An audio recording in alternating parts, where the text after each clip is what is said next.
doesn't. Over here, Dave Adams. BP Burke here with Jeff Christian. We'll be calling the action for you tonight at New Horizons.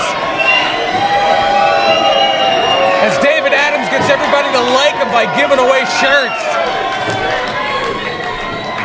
Pointless crowd pandering at its finest. I wish I thought of it. Do you even have shirts? Just the one I'm wearing. Probably not a good idea. Officer Ronnie Moses will be out here. I think there's more t-shirts as the night progresses. From your favorite superstars, because you paid to see the wrestlers, you didn't pay to see the ring announcer. With that said, who's ready for some wrestling? American Experts Wrestling New Horizon kicks off with the opening contest scheduled for 1 fall. And we'll have a 10-minute time limit.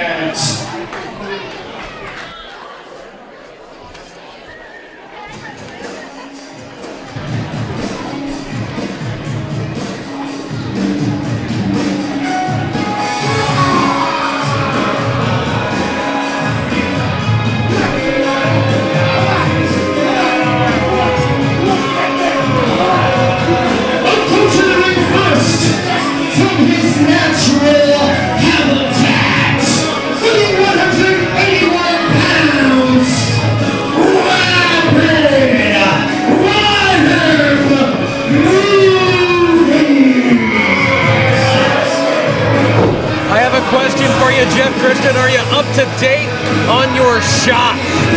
I've got all my shots. I've spent time with Rabid Ryan Mooney. It's a requirement. That rabid honey badger has a tough one tonight.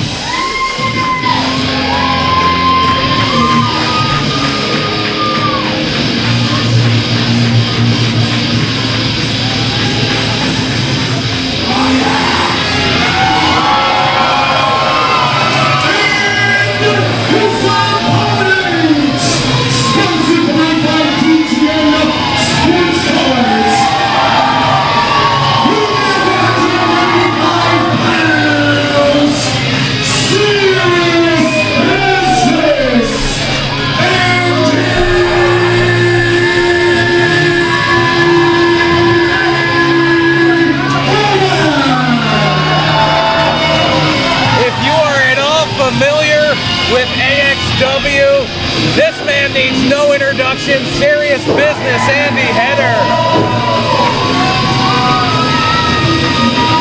Look at the Superman punch the foam off of Rabid Ryan Mooney's mouth tonight.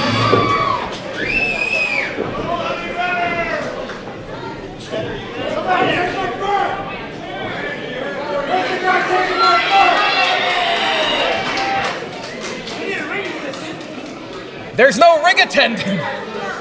Oh, we've got a ring attendant.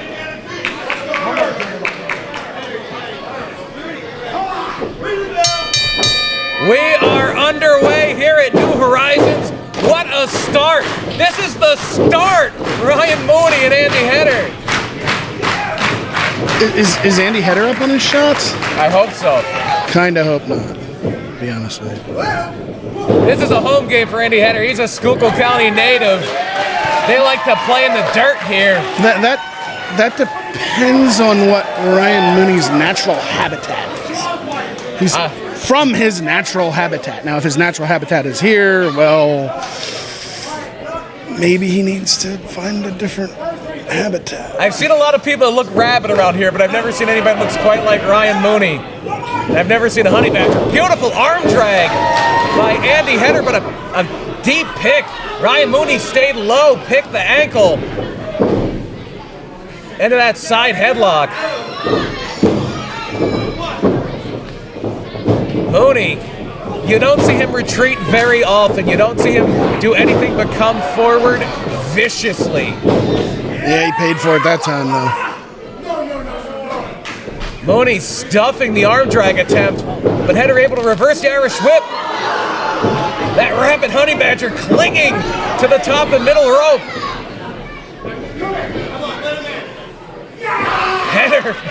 Header doesn't want to get scratched. I don't think I'd blame him. Andy Header going a little old school, walking that tightrope. Into the arm drag. One of the most athletically gifted wrestlers on the AXW roster, Andy Header. Into the corner with a drop kick. Loves his ranged strikes, does Andy Header. Little point, no, not the poison arrow. It's a low drop kick from Header. Makes the cover, 1, 2, and no.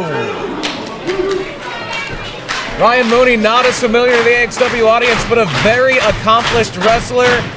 That tenacity does him very, very well. Going for the eye, something nose. It's something that Andy Header has not seen a guy like this before. No, Andy Header has spent a lot of time fighting with the golden era, with people like Tommy Vex, people that are a little more, how do I put this, a little more strategic, a little more cunning. Lean? Sure, yeah.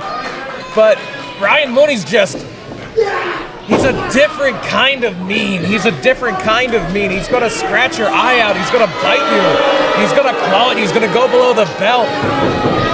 Well, I believe there was a famous person at one time that said, well, it ain't ballet. That is very true. That is very true. And you're not going to find a 2-2 on Ryan Mooney, that's for sure. Big headbutt. Mooney showing off some athleticism of his own. Into the corner with a scratch, a double scratch. A lot of guys go for chops or drop kicks or clotheslines. Not Ryan Mooney. It is all impact, and he came out with the claws. He's got those claws out, ready to scratch. We did pass, coming from that Pottsville, Pennsylvania area, coming a little south to Orwigsburg tonight. We did pass an animal hospital. We might have to take Ryan Mooney and Andy Header there after this one. That might be where you got Ryan Mooney. I hope not. All right, Ryan. Anytime. You got to build up momentum. BP. Much to the chagrin of the AXW audience. Oh, he's biting him! Mooney saying enough of that, he's biting Andy Header.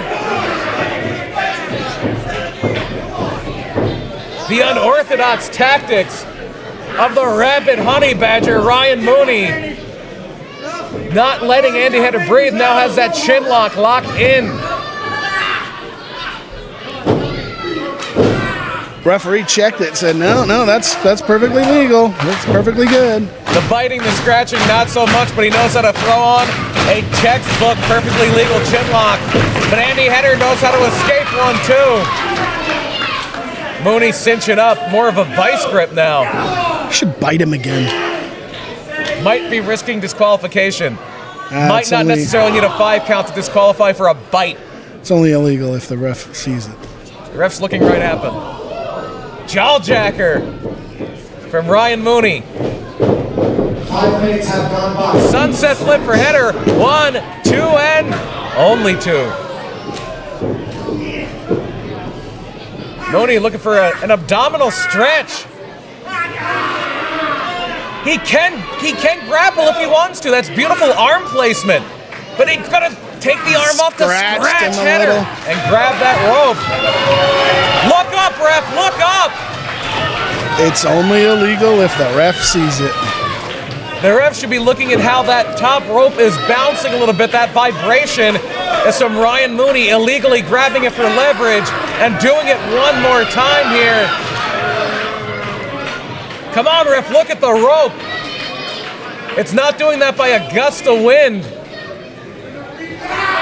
It's not doing that because Jeff Christian is full of hot air. Now, finally, the official has caught it, kicking Mooney's arm off. I didn't think officials could put their hands on wrestlers. Put his foot on him. Fair game. It's a hands-on official. Is it fair game then if Ryan Mooney puts his foot on our official then? Disqualification. Well, how come it's not the other way around? Ask the referee. Can't we disqualify the referee for kicking Ryan Mooney? Fine, referee's disqualified. Andy Header wins. I'm for it. Well, the referee kicked Ryan Mooney, so Ryan Mooney would win.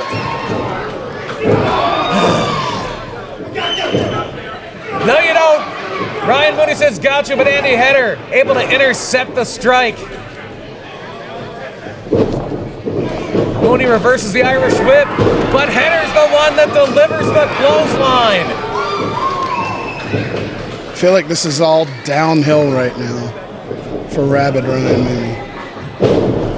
Anyone's match right now. Oh, maybe he turned it around. No, a kick from Header. And now we're going to see that Poison Rana from Andy Header. Looking to go to the top rope. That ranged striking from Header, you can see it right here. Flying body press, but Mooney reverses. Only gets a 2 count.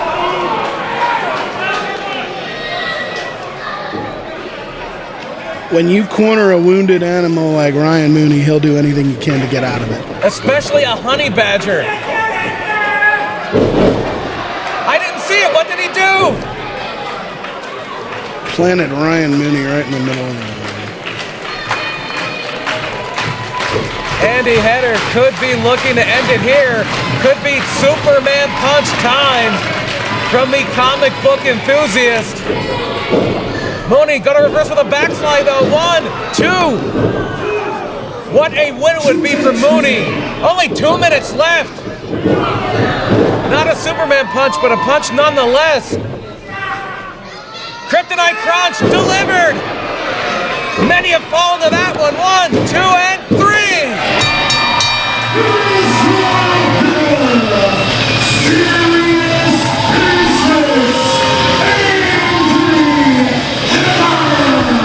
And add Ryan Mooney to that list of great wrestlers that have fallen to the Kryptonite Crunch of one of AXW's best and brightest. Serious business, Andy Header. Yeah, but add Andy Header to Ryan Mooney's list of victims that he's given rabies to. Oh. He did bite him. He did bite him. I don't know how Ryan Mooney's going to get out of this building. It is a rainy night in Orwigsburg, and rabies can definitely make you hydrophobic. Andy Header might be headed to the ER for a couple of shots. Whoa! Andy Header saying there could be some gold in my future.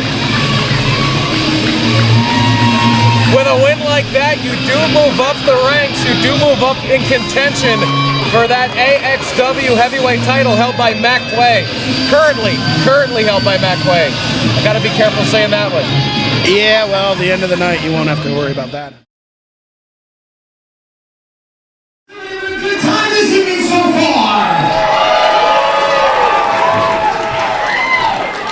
Speaking of the champ, More meaningless pandering over here, to this Matt. crowd. Oh, he's out of shirts. Super Cup winner tonight, the American Hero Matt Clay defends his title for the very first time against Tommy Vex.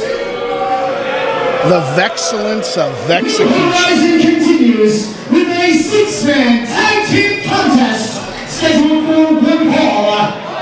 And it will have a 15-minute time limit. I gotta wonder who's the mystery partner. That's the big question here as the Ace of Space Academy that faces the Hispanic Mechanics and someone.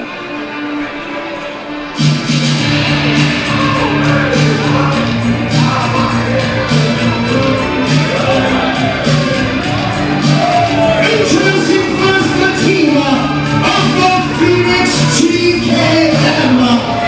The Phoenix Stepper Contenders. And Lucha Maxim Giovanni. Collectively, this is the Ace of Space Academy. We got a chance to see MSG and GKM at Farewell back in December, but this is a big look at a big man. He's out in the crowd right now. The difference maker tonight could very, very well be Colton Charles, who has just slid into the ring. And look at the size of that one. He is a big, big man. He might be the propulsion that sends the rest of that club into space. The launch pad himself, Colton Charles.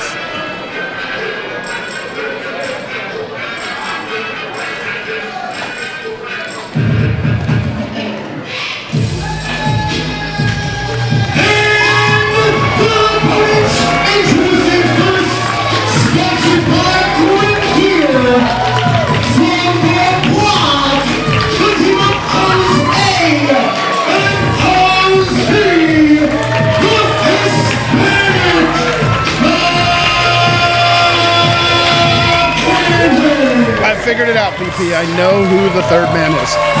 OC, maybe? Exactly. Could be. It could be. The way cars break down these days, you can't have enough mechanics, Hispanic or otherwise. But the AXW Nation's favorite mechanics of all are right there, throwing some t-shirts into the crowd.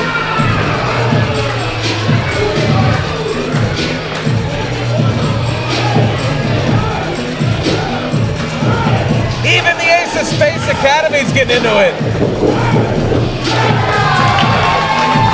All except Moonshot. Moonshot Max trying to calm them down. Hey, why are we? Oh, we're dancing? All right, I guess we'll dance. Apparently everybody's just going to party now. But it's not a party until we get a sixth. Who's the mystery partner? And now, ladies and gentlemen, let's all find out together who our mystery tag team partner is here tonight.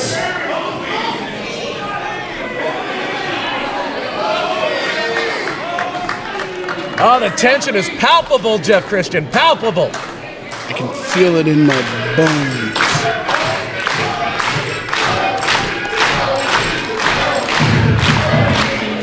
I get it. All right. Hose B, and their six-man tag team partner, Hose Clean. Hose Clean. This is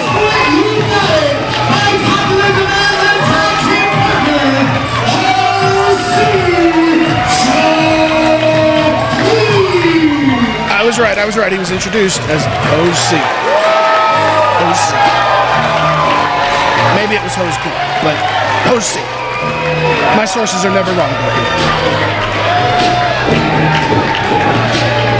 And now we have gone from giving away t-shirts to giving away rooms. To be honest, it's kind of appropriate after Ryan Mooney was out there. Yeah, after the rabid honey badger was out there, we should sanitize this entire building. We don't want the fine people of Orwigsburg getting contaminated. The fine people of Orwigsburg. Oxymoron, if I've ever heard of it. This is a beautiful place. There's our runners here now. Oh, gee, how brave. Of course, a rich fight history in this area. We are maybe 5-10 minutes away from the camp in Deer Lake, now called Fighters Heaven, where Muhammad Ali, the greatest, trained for many of his fights in his career. Now a great museum. And in the tradition of Muhammad Ali, we have some great fighters in there tonight.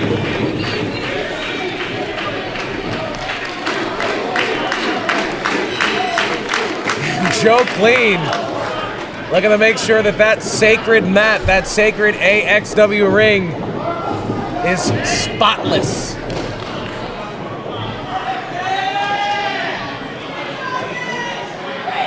Oh, he might be a little parched. What is that? Is that Windex? I mean, you can clean anything with Windex, right? Some sort of cleaning solution there. Making sure the turnbuckle pads are all good. He's actually cleaning every surface that Ryan Mooney touched. I don't blame him. Smart man, that Joe Clean. Very smart man. He's chugging the cleaning solution. I do not recommend this to anyone at home. This is not something you should. I have had more than my fair share of Pilgrim beers. I've never chased them with Windex. Don't do it. I should also say everybody, we're drinking cleaner. Mass hysteria. Mass hysteria. I, for one, do not condone this type of action, and I'm pretty sure AXW would want to put a disclaimer out saying they do not necessarily condone this action either. They always say in professional wrestling, kids don't try this at home. Kids, please do not drink the blue cleaning solution in your cabinets. Please. AXW is not responsible if you do.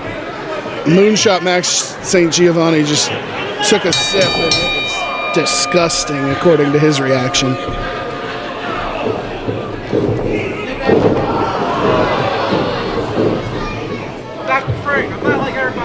Atomic drop from Host Clean, Host C, Joe Clean. I'm gonna stick with Host Clean for tonight.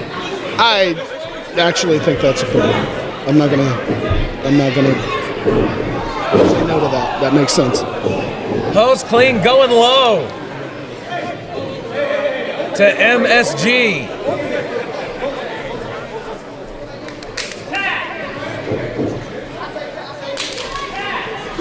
And a tag out to GKM.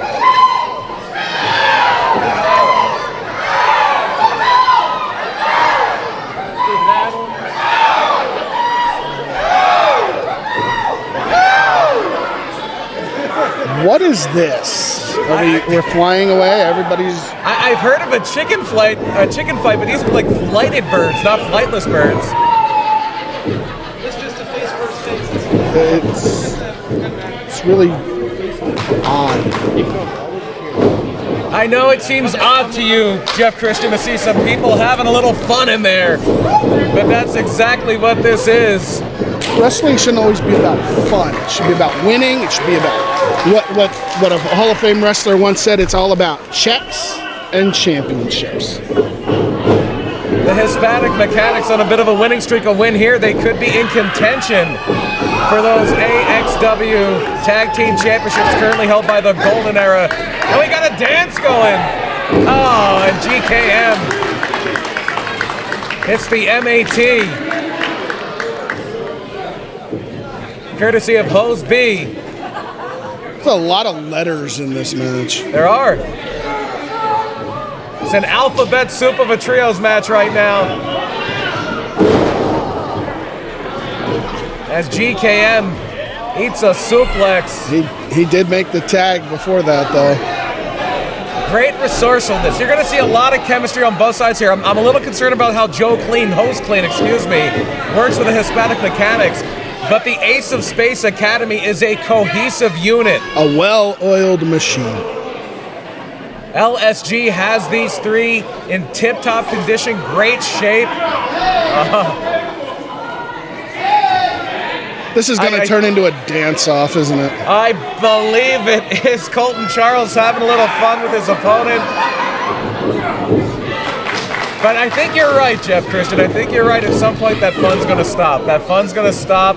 They're going to smell victory. Somebody's going to smell blood, and it's going to be a little bit of a different story. But until we get there, let's have some fun. The crowd's loving it. Colton Charles having a little more fun right now.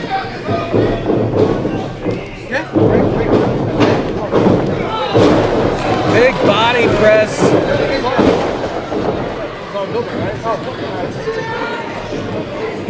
Good luck trying to pick him up. I don't care who you are. Oh, sir.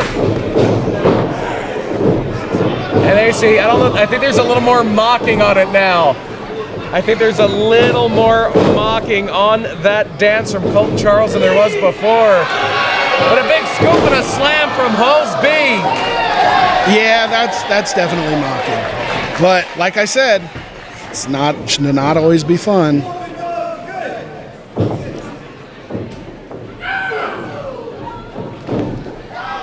All of these fighters know how much a new building, a new start for AXW. A new horizon.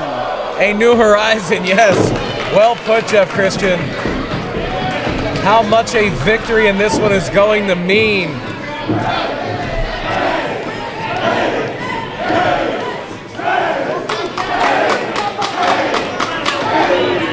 A little bit of a dance from the Ace of Space Academy. Now I think there's a lot of knocking going on in that dance. Almost on both sides of the ring. That game of one-upsmanship that most of these friendly contests tend to turn into.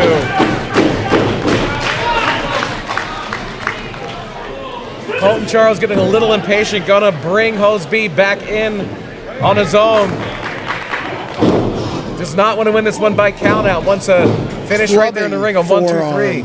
Into the back of Hoseby. And right now, Hoseby is in a troublesome corner. The Ace of Space Academy showing off that coordination, showing off that teamwork.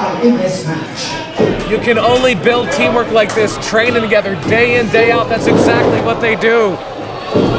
Look at the athleticism of GKM. Absolutely. This guy is so fluid.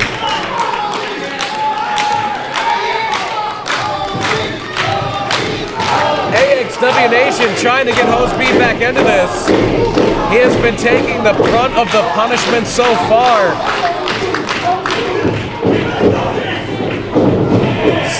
He's able to take GKM down, but he's backing him into the wrong corner. And there is that tag. Moonshot Max St. Giovanni in the ring. Looking to maybe take Hoseby to the moon. If nothing else, Hoseby's going to be seeing stars with elbows like that. And you see, MSG gets right in front, right in between Hoseby and his partners. You gotta cut off the ring. You do, and they're doing a phenomenal job. Ace of Space Academy doing a phenomenal job. Textbook tag team wrestling. Situational awareness, knowing where you are, knowing where your opponents are. Backing Hoseby into that corner once more. Bringing in the big man, Colton Charles. What'd they call him, the Big Stepper? The Big Stepper, yes. Guy like that probably does take some pretty big steps. Big Stepper, gonna send Hoseby to the Big Dipper with this body slam, power slam. A very close 2 count there. I don't know how much Hoseby has left in the tank. Yeah, he just barely got out of that, BP. And now very wisely, Colton Charles keeping Hoseby grounded, keeping on him. Just having a person that size on your back is going to take its toll on you.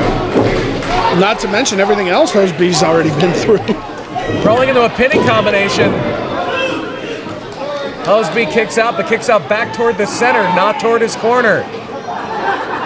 It's yeah, but how much of that was that Big Stepper there not letting him go? You got a body that big. The strength of Colton Charles. Yeah. Hoseby's got to have a little more behind those elbows. He has broken free, but a scoop slam is not happening. The Hispanic mechanics have better chances of lifting an actual Carr than lifting Colton Charles. There's the moonshot! No. Wow, I don't know how Hoseby got out of that. A very resilient Hoseby. Cheap shot. A cheap shot from MSG. And there you got what you wanted, Jeff. Sportsmanship out the window. Look, you knew it was only a matter of time, right? I've been saying it all match. Eventually, the entertainment has to end. It's not ballet. These guys need to fight. Hoseby, though, looks like he could be inches away from making that tag. He is closer to his corner than MSG is to his. Jose in, tag made. GKM in.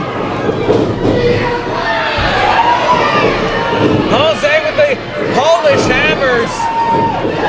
Or a Hispanic hammer in this case. GKM able to reverse, but right into a drop kick.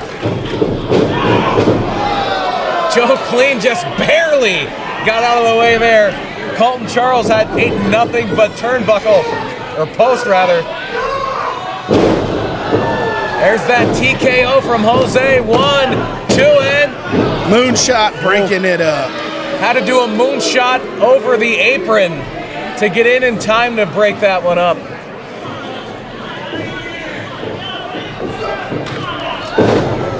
And a big right hand from Hose B. That's a little bit of his wits about him now. Look at the double clothesline. Just knocked both mechanics down and big stepping on him. But the mechanics have a big man of their own. Hose Clean with the body crush. Oh my! The strength of Big Stepper. Double drop kick. 10 minutes. I am blown away though that and he didn't catch it clean. He had to back up a little bit. Didn't catch clean, get it? But to catch somebody that size without falling, without breaking your legs, is incredible. Well, it speaks to the size, the strength. A little do-si-do for the Hispanic mechanics. That teamwork on full display. Yeah, I personally not a big fan of the mechanics, but I do admit they are a heck of a team. They more than anything, might actually be a well-oiled machine. I see what you did there, and I see what MSG did there. Breaking up the double team for GKM to get the roll-up, too. He's in the ropes, come on!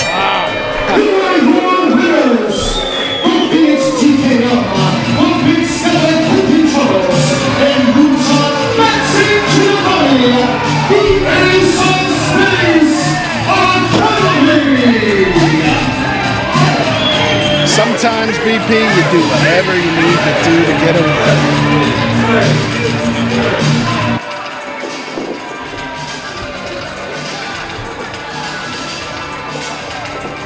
It doesn't matter how you win it.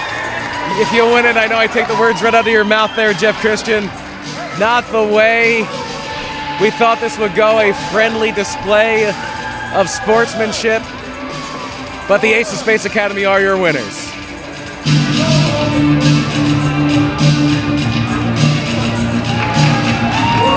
And now that it's all said and done, you get what you want, BP. Handshakes, hugs, everybody's happy, clean. A little more forgiving than I would be, possibly, the Hispanic mechanics and Joe Clean.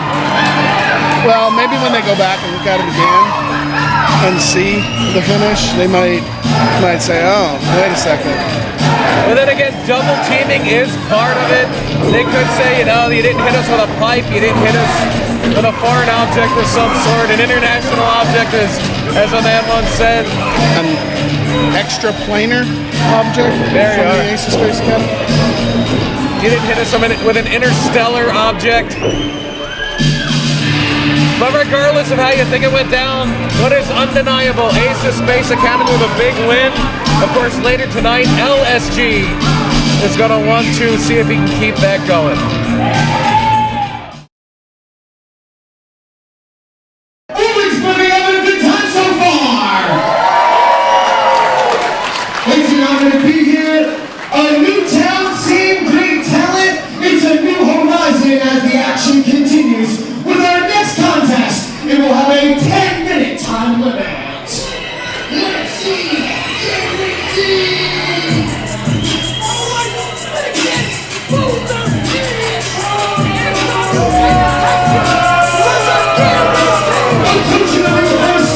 Sponsored this evening by Shits and Giggles. Coming out of Allentown, Pennsylvania, weighing 130 pounds.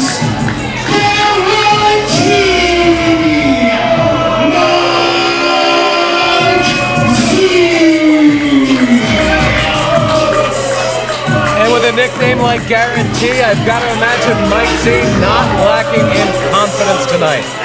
it is the one thing he does not have a problem with. So you're saying he has a problem with everything else? I guarantee you that is the one thing he does not have a problem with. Well, he's certainly going to have a problem with his opponent tonight, and here he comes.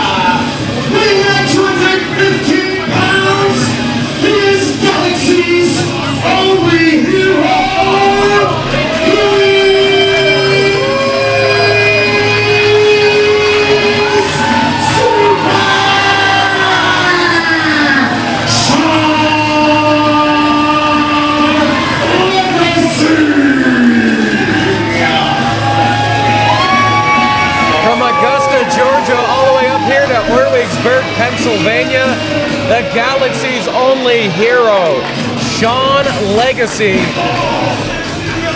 flying up onto that apron for sure.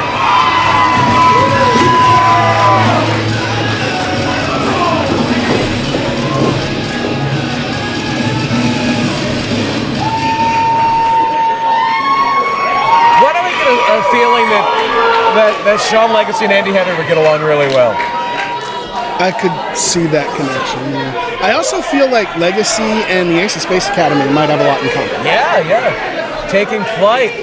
Everybody taking flight here at AXW because we're taking off here on some new horizons. Sean Legacy in phenomenal physical conditioning. Getting a good look at those traps right now from our vantage point.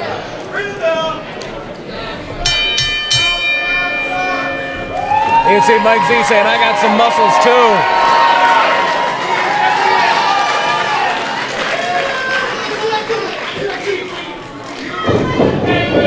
So important to start the 2024 calendar year of AXW off with a win. Both Mike Z and Sean Legacy certainly want to do that. A win is always important, but that first impression in this new building, this new era, is so vital.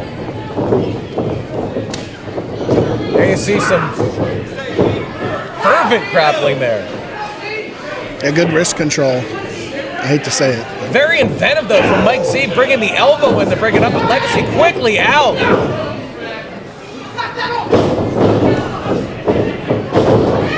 The quickness of Sean Legacy. He is fast. Almost superhuman. Yeah. That red, white, and blue makes you think of Captain America. Looking a little bit more like the Flash right now is Sean Legacy. Able to maintain the hammerlock by going around. Did you just mix universes on me? I did. It's a total crossover here at New Horizons. Legacy able to roll through the hammerlock. And Mike Z's got to figure a way out of this real fast. There it is. Kick the leg.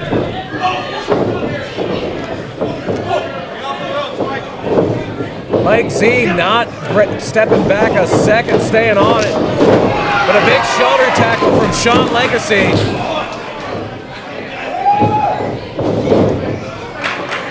Legacy able to stuff that arm drag. Almost has a bit of a hammerlock on here, a wrist lock rather. Yeah, well, when you've got wrist control, you pretty much got everything. Oh my goodness! Goes low with the drop kick to the front of the quadricep, and then a double stomp to a prone Mike Z. He had to get some kind of serum before he came out here. It's the only way to explain this. Sean Legacy looking like a super soldier in there.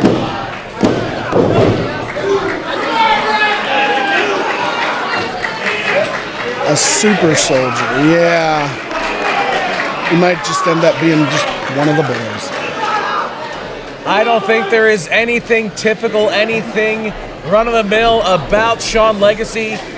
So impressive early on here. Mike Z, though, trying to fight his way back into it. It just seems like Sean Legacy has an answer for everything Z is doing until now. Yeah, it was almost like Legacy knew what was going to happen just before it happened, until that last shot by Mike Z. That forearm will knock you into a new multiverse. That could be what happened to the Galaxy's only hero. I think right now, the way this has gone so far, Mike Z will be happy to take a count. Maybe not. Maybe not. Wants to get in there and inflict some more punishment. He's just really grown in his confidence after that shot, and wants to prove that he doesn't need to take a count out. We said it right at the top, Jeff. Not lacking in confidence, not in any way, shape, or form. It took him a little bit to get going, but now that he's got his train rolling, get off the tracks. It is not how you start, it is how you finish. And Mike Z looking to guarantee a strong finish for himself.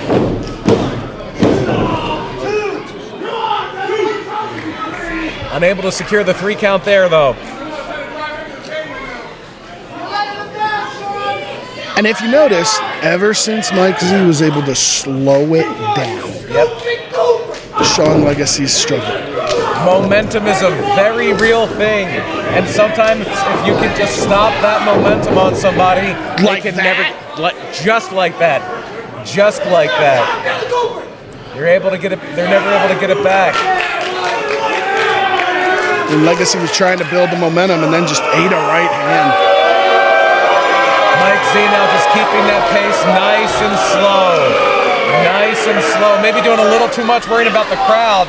Has to keep his focus on Z, or excuse me, on Legacy. And now a go behind from Sean Legacy.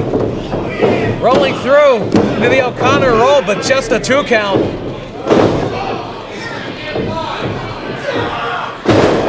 Beautiful counter there from Mike Z. Yeah, going for the pin now. 5 minutes have gone by in this match. I feel like it's been 10 minutes, but that is the 5-minute countdown. Everything was so fast. Yeah. For like the first 3 minutes, it just did feel like it was going a while. Sean Legacy was able to cram about 20 minutes worth of offense into that first 3-minute flurry, but now it is Mike Z firmly in control.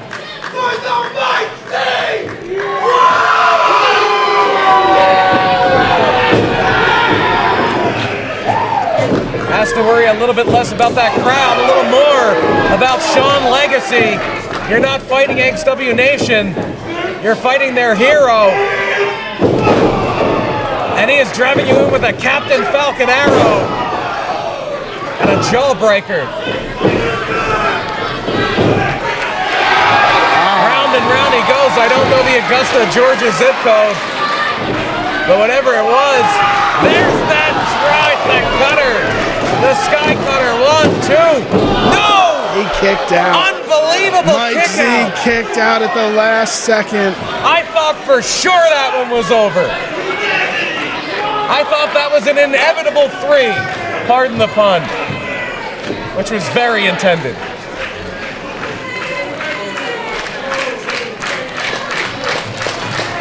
Sean Legacy, I think, has to stop and think, what is it going to take? What is it going to take? It just looked like he did. He like took a minute after that near fall and just thought to himself, what else do I have to do? I thought I was done talking for a little bit. Big splash does not find the mark. Mike Z stuffed on the Uranagi attempt. Trying it again. No. Mike Z able to flip, counter that with that Rana. Both of the wrestlers down now, both of our stars. A little worse for wear after that exchange. Again, it's that pace early on. We're only about 7-8 minutes into this match, but they are spent.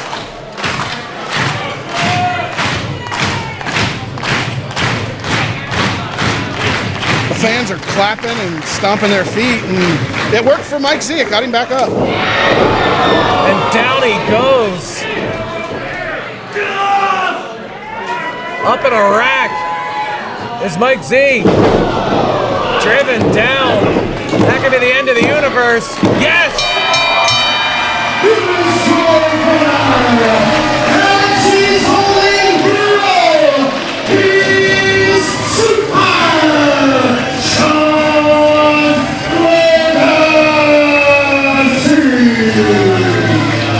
Well, here's what I'll tell you, BP.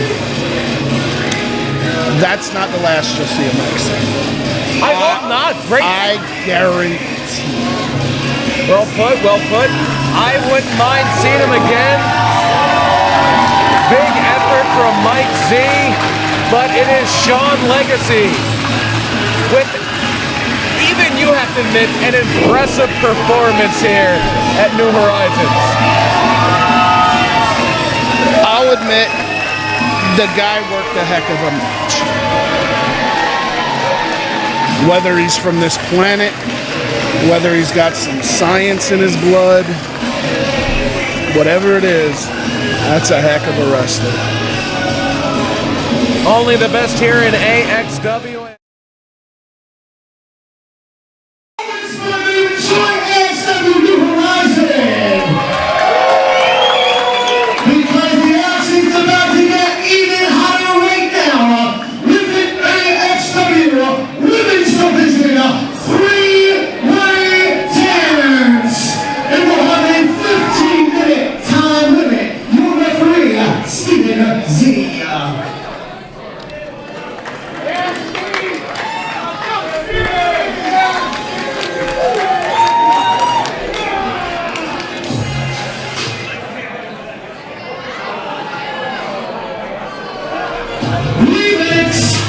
Introducing first, from Brooklyn, New York, Electrina Spice, Nat Castle. Spring has been taking its time to get sprung here in Pennsylvania, but the Spice is here. Latina Spice, Nat Castle.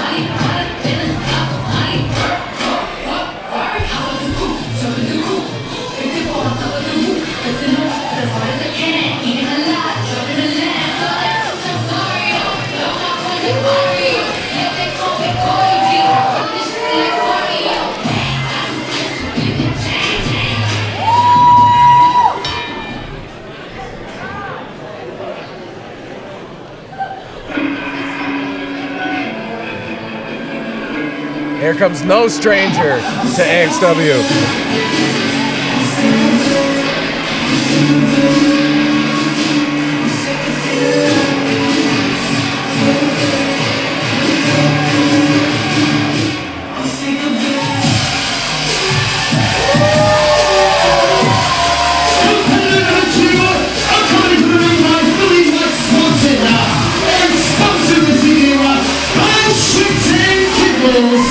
She is the strangest bird.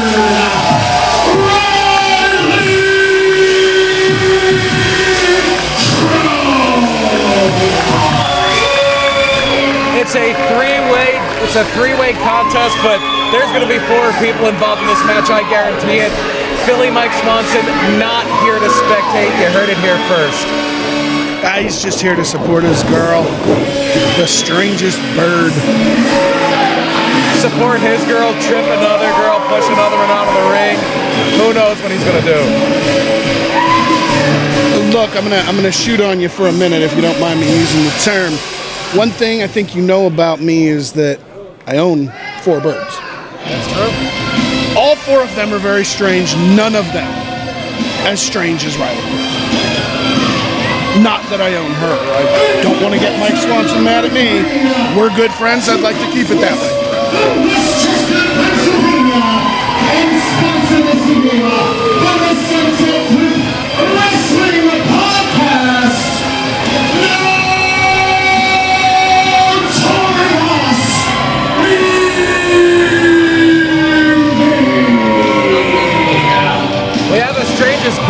Notorious Mimi coming in with some wings of her own. I almost want to say it's like a wrestling angel. You've got Notorious Mimi on one shoulder, Riley Crow on the other. Nat Castle right in the middle of it, right here.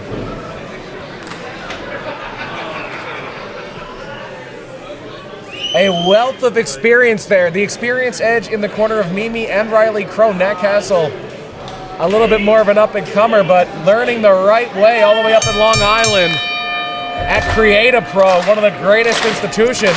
This is one of those rival schools matches, Jeff Christian. You have the Create-A Pro Academy represented by Nat Castle. You have wild Samoan trained Riley Crow and tough enough to prove it. And then you have the Monster Factory's Notorious Mimi. Yeah, these girls all learned the right way. Notorious Mimi been at this since she was 14 years old. Signed to a national company at 18. And gonna work her way back, mark my words. I absolutely believe that. I know you think I'm here just to talk bad on a different people, but you watch Mimi in the ring and you just know it's a matter of time. There's that O'Connor roll, but Castle kicks out. Riley Crow right on it though. Castle and Mimi specifically are going to have eyes in the back of their head because the striking that you are going to see from Riley Crow, second to none. I will put Riley Crow's strikes, especially her kicks, up against anyone in professional wrestling. Yeah, well, I mean, given where she trained and who taught her, absolutely, that makes a whole lot of sense. For a minute there, I thought you were going to say they need to have eyes in the back of their heads because of Philly Mike Swanson out there. You have to have eyes everywhere. Philly Mike's going to attack from one end, Riley's going to attack from the other. Riley Crow with a handful of hair, Mimi fighting her way out of it though. I should take this opportunity to remind you that three-way matches, typically no disqualifications. Yes. That's gotta favor the strangest bird, Riley Crow, right? 100%, Jeff Christian. Very well put, very well stated. She is the only one with someone else out here, which indicates to me she's the only one that really put any thought into this match. Not only someone out here who is not afraid to do whatever it takes to make sure that Riley Crow leaves here the winner. Yeah, I think I saw Mike Swanson jump off the top of a truck or something at one point. I believe you have. That guy will do whatever he can to win his own match or to help Riley Crow win hers.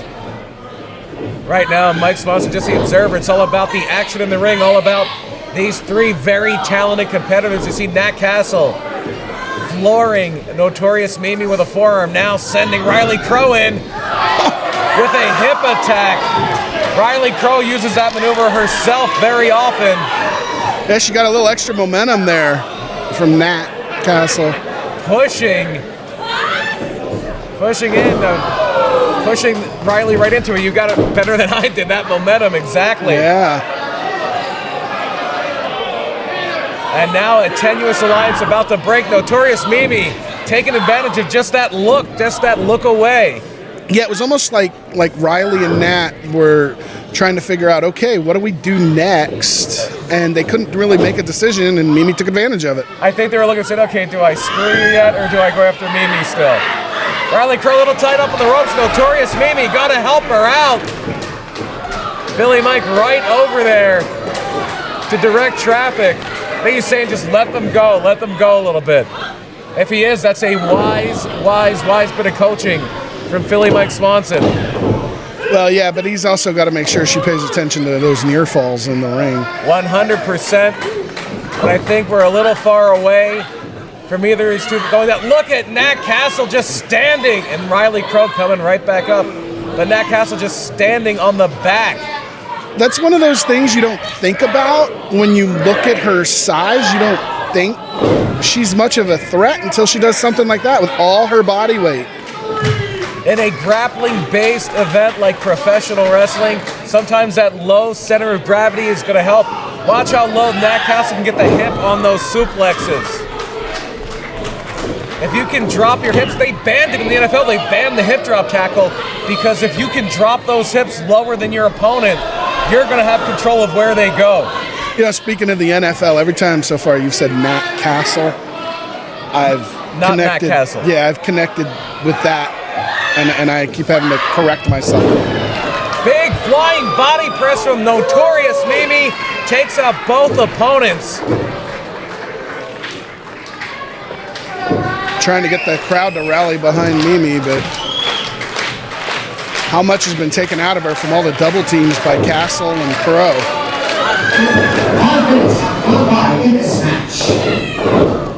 Notorious Mimi trying to keep control, but if you keep it 2-on-1 the whole time, you're not going to be able to win. You have to kind of sit back. You have to really wait for those opportunities. Notorious Mimi taking the opportunity to plant a boot in the face of Nat Castle, and one for Riley Crow.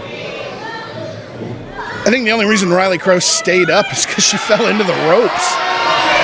It was the path of least resistance, just to lean back onto that top rope. That is a stereo 619. That is a 1,238. I had to do the math real quick, I'm sorry. They got this thing now called a calculator, man. Don't have one handy.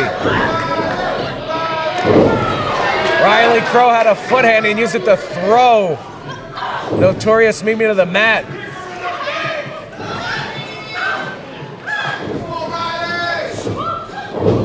Mimi trying to use her range, to use that height advantage, cannot do it. Riley Crow had it well scouted. How smart was Riley to throw Mimi into Nat Castle there and try to use her opponents against each other? Very, very smart tactics from the strangest bird.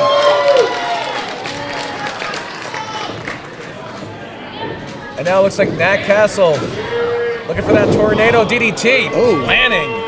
Didn't get the full extension on it. Notorious Mimi, unable to catch her breath, stuffs the attempt at that spice rack. Not able to get what she wanted there was Nat Castle. Gonna go for it again. If at first you don't succeed, spice rack.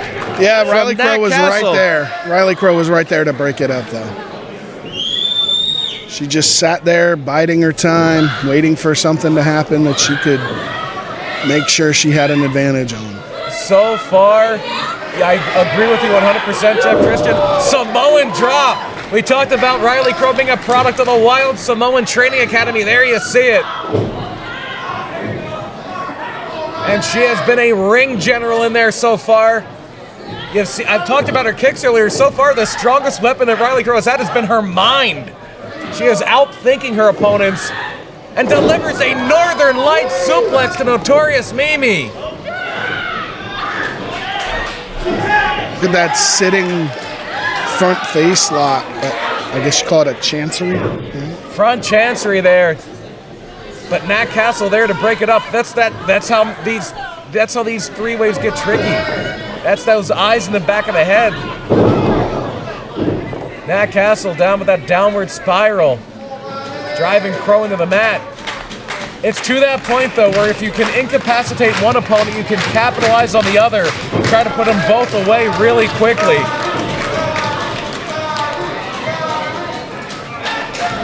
And there it is. There's Philly Mike Swanson. Oh, come on! Hey, I pointed it out earlier to you. And Philly Mike gets what he deserves, a boot to the face. Oh, vicious kick from Crow. Driving Mimi in 1, 2, 3. Oh, come on.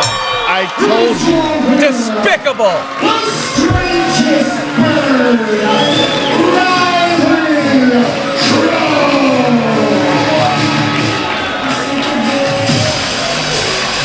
And now Mike, come on, Mike, somebody get in there. She might be the strangest bird, but she was also the smartest one. I don't disagree, but finally somebody's stepping in.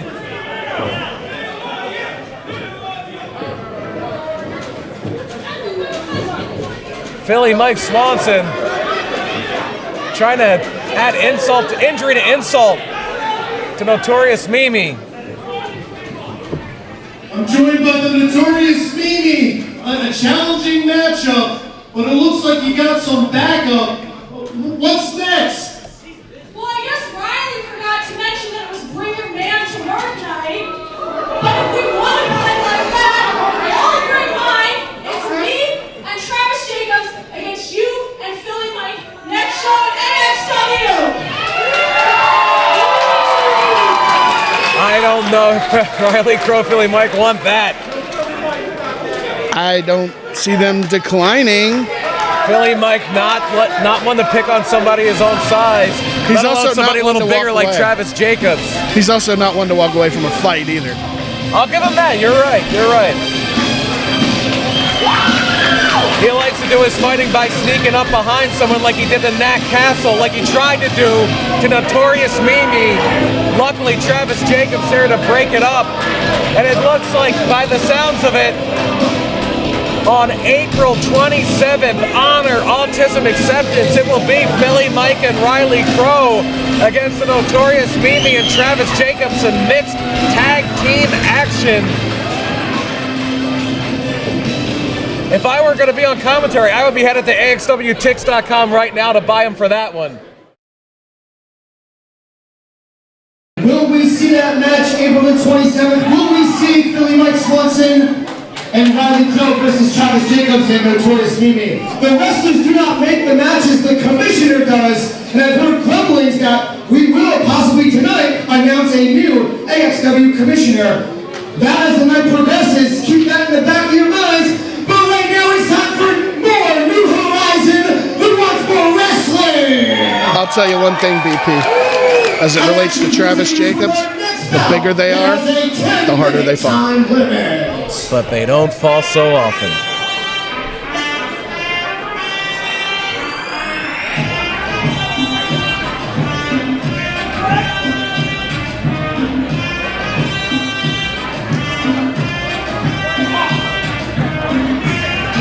We gotta keep this train moving. What a night it has been. We're about not even halfway done. From Jersey City, New Jersey, weighing 215 pounds.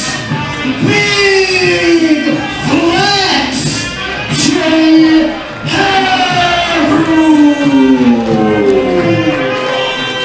You want to talk about the bigger they are, Jeff Christian? Big Flex Jay Haru is coming in to the ring right now. Hey, you want to talk about big? I saw coming back for Honor Autism Acceptance. The biggest kaiju, O'Shea Edwards, will be back at AXW. Yeah, for a minute there, I thought you were going to talk about some other guys coming back, like the Kings Road Slayer, Derek Neal. Some heavy hitters on their way back when AXW returns April 27th. But right now we're focusing on New Horizons, and we're focusing on this one. So we're about to go to space. Again. For the third time tonight.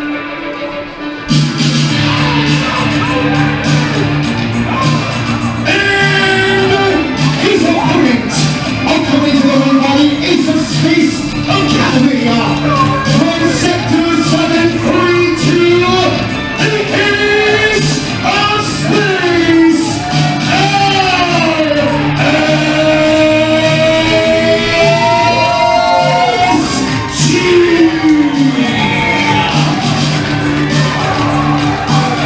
The captain of the Ace of Space Academy, LSG, looking to build upon the win earlier. That his compatriots, who are escorting Colton Charles to the back. I think he had a little bit too much of a celebration going on back there. And did you notice that all of them went back into the locker room, though? None of them stayed at ringside? Just here for the pageantry. They're going to let LSG do what he does best. Step between. A very confident Jay Haru.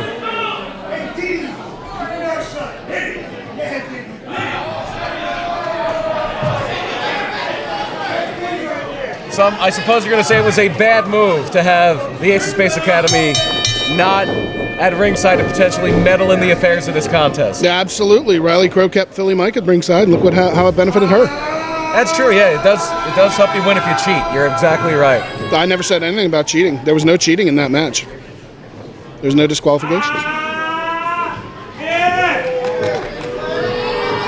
Jay Haru now trying to get into the head of LSG, but LSG is a veteran. LSG knows exactly what he is doing. Has fought many fights. And he knew he wasn't going to get a clean break there, so he broke it himself.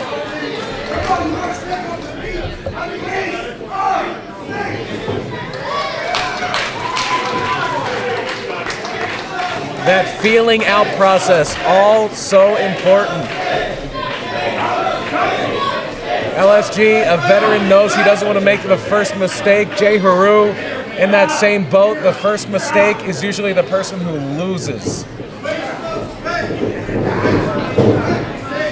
Yeah, I gotta struggle to believe that would be Jay Haru.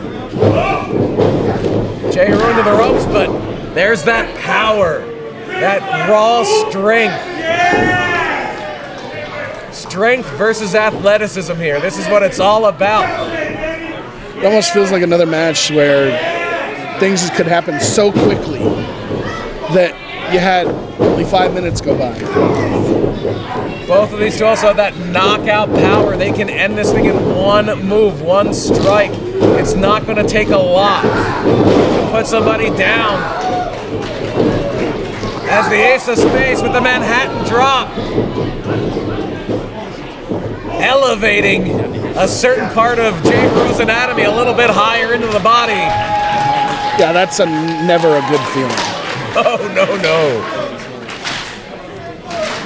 LSG trying to get AXW Nation into this one. Ace of Space gonna take flight. Nope. Smart move by Haru, just luring him in and then walking away or limping away as the case may be. Smart move by LSG to postpone the launch there as well. Would have eaten nothing but floor. Staying in control as it stands. Looking for some help. Over here, I'll help. You don't need to help me. Vicious chop. This should be like isn't this a disqualification? I mean, you can't get fans involved in matches. Jay Haru, double reversal of the Irish whip. A little do-si-do with the post by Jay Haru. Great resourcefulness. And lures LSG right into a trap. That's what I'm talking about. And that could be that very crucial first mistake we were talking about right there. Committed by LSG, playing right into the hands of Jay Haru. I'll admit it, I think Jay Haru made a mistake there by not going for the pin right away. He took a minute to kind of brag about what he just did to LSG. And that might have cost him the match. At that point. Choking LSG across the ropes. Of course, a little bit of an axe to grind right now with the fans after one of them, a member of AXW Nation, held Jay Haru back as LSG administers a chop.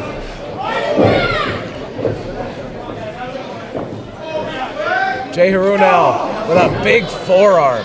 That's that knockout power. Yeah, he's just so strong. And when you're that strong, you can afford to slow down the pace a little bit. You can afford to take your time a little bit, catch your breath, make sure every strike has something behind it. And that is precisely what Jay Haru is doing. Oh, look at that clothesline. That'll crush a larynx.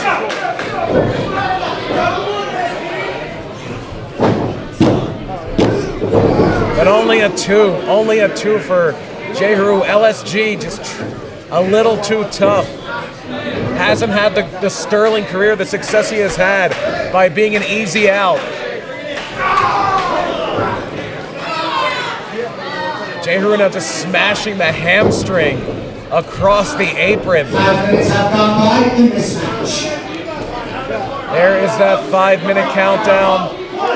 Look at what Haru did there. He wrapped LSG's leg around that middle rope to try to put more pressure on the hamstring there. Great ring generalship from Jay Haru. Found that weakness, injured the hamstring, attacking now. But a beautiful reversal to a crucifix by LSG. Yeah, Haru back on his feet though, real fast. Before LSG was. Yeah. If you were scoring on points right now, it would be hard to debate that Jay Haru is ahead of it. Jay Haru's ahead of him. But we don't score on points in AXW. LSG very much in this one, but maybe not for long. Oh my goodness. What an elbow when it only gets a 2.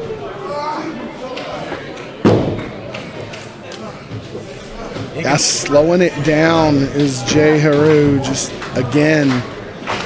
You could see LSG checking his jaw, checking to see if any teeth were loose on that bottom row of teeth. He caught that elbow square in the face. And then a stomp to the back, just punishment, methodical punishment being levied by Jay Haru. He knows what he's doing in there for sure. Turning over into a half Boston Crab.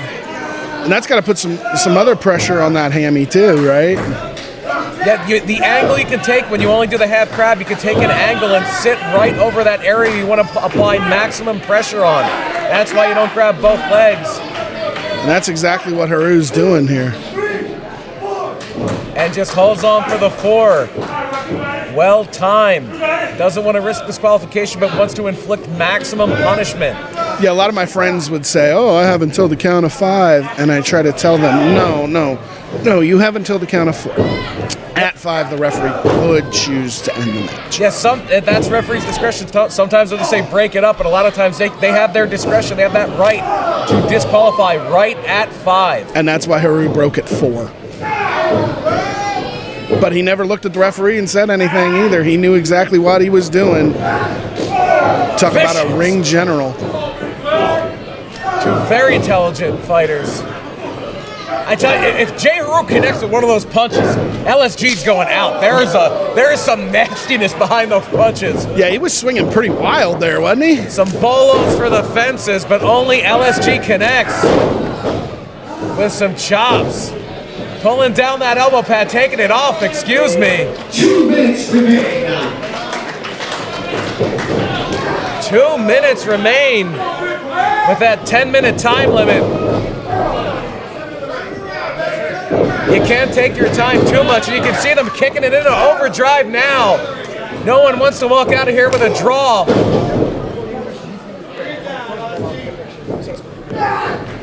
Beautiful flying clothesline from LSG. 1, 2, no. He kicked out. Oh, I thought that could have ended it. Perfect extension, perfect form. Hit him as he still had plenty of momentum coming off of that second rope. He's measuring him for something here is LSG.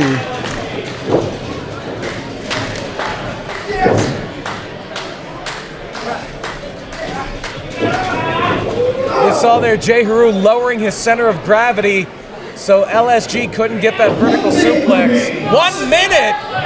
1 minute to go here. Ooh. Jay Haru going for it all but misses. Backslide. 1, 2, no! What an enziguri there. I always think of that old NES game Pro Wrestling, the back brain kick. Bridging Fisherman, perfect bridge. 2, 3, does it! It is your winner, the Ace of Space, LSG.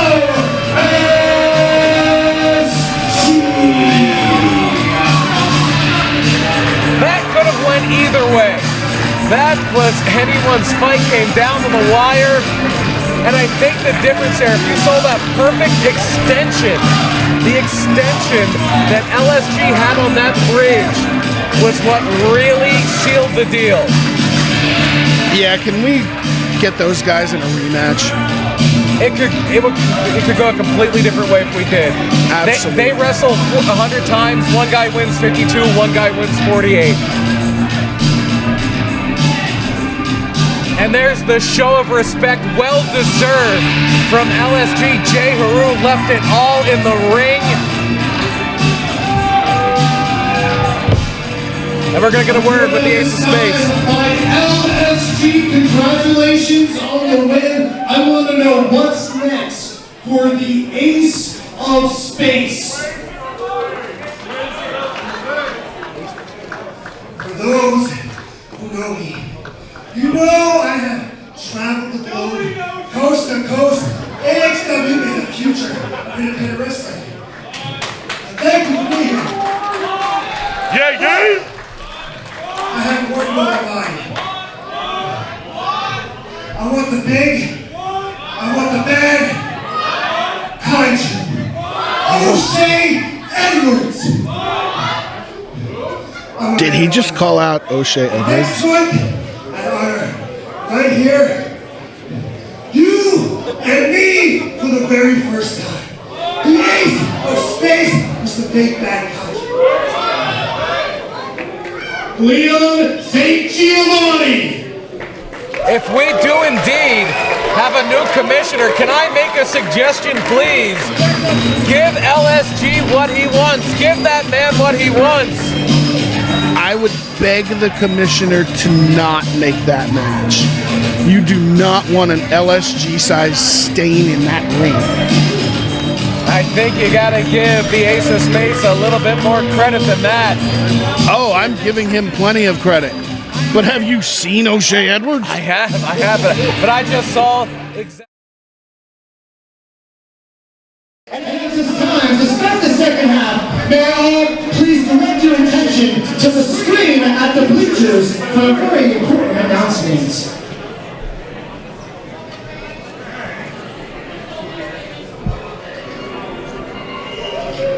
My name is Andrew Weinberg, and I am honored and privileged to be the American Excellence Wrestling General Manager.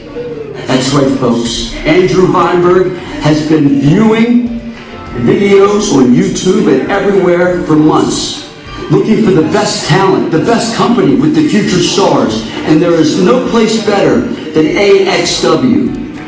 And when I came across AXW, I knew right away that locker room has not only the best men and women, but the hardest workers, the most devoted individuals, the best fans of all of professional wrestling are in AXW. And I promise you that I will make sure that rules are enforced, that everything's called right down the middle, and that AXW is nothing short of excellence. You heard it, Andrew Weinberg, our new general manager. You're going to have to show up April 27th to see what kind of impact he brings to the AXW platform. With that said, who's ready for some more professional wrestling action? We have AXW, this is New Horizon, and the second half kicks off with a special attraction match. It will have a 15-minute time limit. Your referee, Mr. Stephen C. I am still reeling from that announcement, Jeff Christian. Andrew Weinberg is our general manager. Could they have picked a better person? Don't answer that. Your answer is no. There is no one better than Andrew Weinberg. I'm hoping what he said is true. I'm hoping what he said is true. But what I know for sure is we've got a great one coming up here.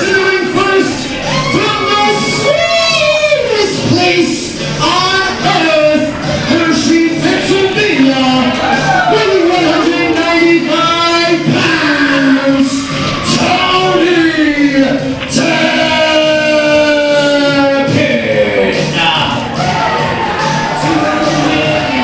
Tony Deppen is here in affiliation with our official beer sponsor, Pilguru Brewing. I'm about to give Pilguru Brewing some very high praise. Their beer is so good, it is worth going there and putting up with Tony Deppen. What Why wouldn't you just go there to hang out with Tony Deppen? Because then you have to hang out with Tony Deppen. I mean, the beer just seems like a bonus at that point.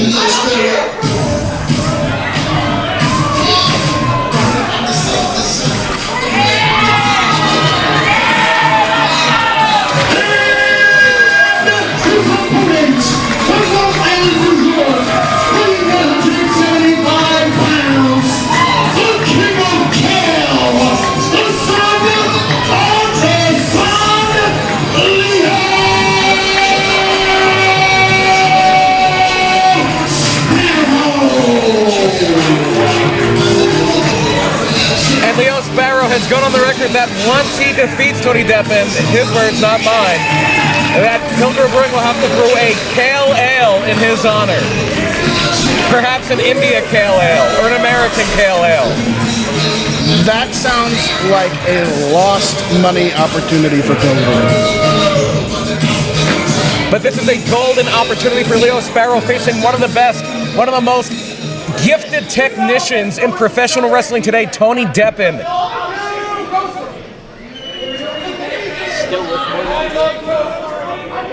This is going to be a huge test for Sparrow.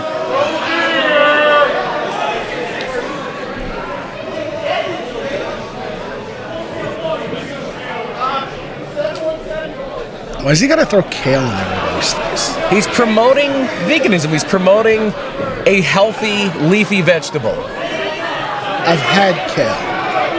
Steamed, it's very good. It's not. A nice potato and kale soup, it's excellent. I would much rather have a beer from Pilgrim. Well, me too, but let's not get crazy.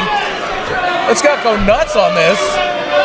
But right now, it's not about beer, it's not about kale, it's about two very gifted wrestlers going one-on-one. You see Tony Deppen getting low.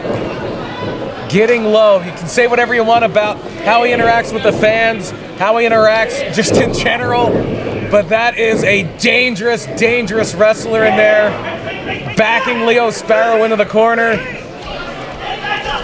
Clean break from Tony Deppen. You sound so surprised.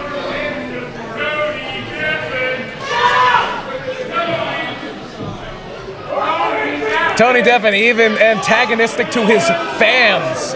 He doesn't need fans. Tony Deppen's too talented for that. He is a limitless talent. Not going to get an argument from me here. Cinching on that side headlock. Able to overpower Leo Sparrow. And a snot rocket. Disgusting. Disgusting. I find it pretty funny. Leo Sparrow had that one well. He's got to go for the backslide. 1, 2. Almost caught Tony Deppen napping. What an upset that would have been so Rolled quickly. him out there. Looking for that flash pin, trying to catch Deppen by surprise. Yeah, that's a smart move by Tony Deppen to get out of the ring and stop that momentum. Hey, we talk about it so much, how momentum is a real thing. A big veteran move. Tony Deppen's going for a drink. He's going over to Pilgrim. Tony Deppen, I think, has grabbed a few. Oh, he left him outside. Dropkick finds nothing. Well scouted by Tony Deppen. Saw it coming a mile away. I feel like that might be another thing for him. Powered by Pilgrim. He is definitely powered by Pilgrim. A wealth of experience from Deppen. Sparrow's going to have to do just that. He's going to have to hit those range strikes and have to fly a little bit.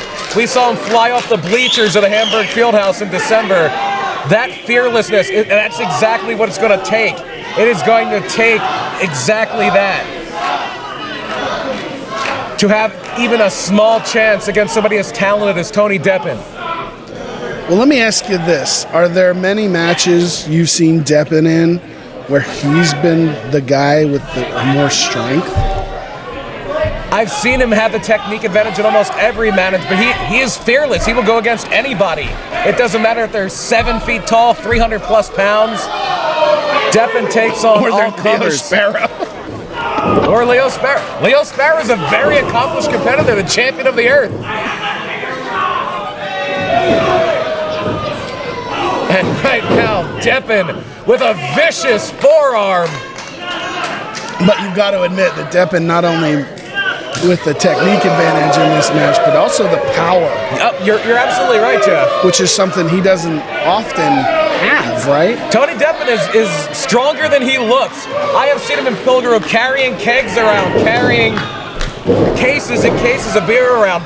Just because he is not somebody you expect to be in the 1980s, he's not a puffed up monster. He is a strong man, and so is Leo Sparrow. Look at that scoop slam. Yeah, it was great. Fantastic. Wonderful. The son of the sun, better. Again, Deppen, well scouted. He's so smart, man. He's so smart. The ring up. Sparrow by the hair. Deppen having none of it. Just yanks Sparrow against those ropes. Those ropes are unforgiving. Knee trembler to the quadricep. And now a knee across the back of the neck.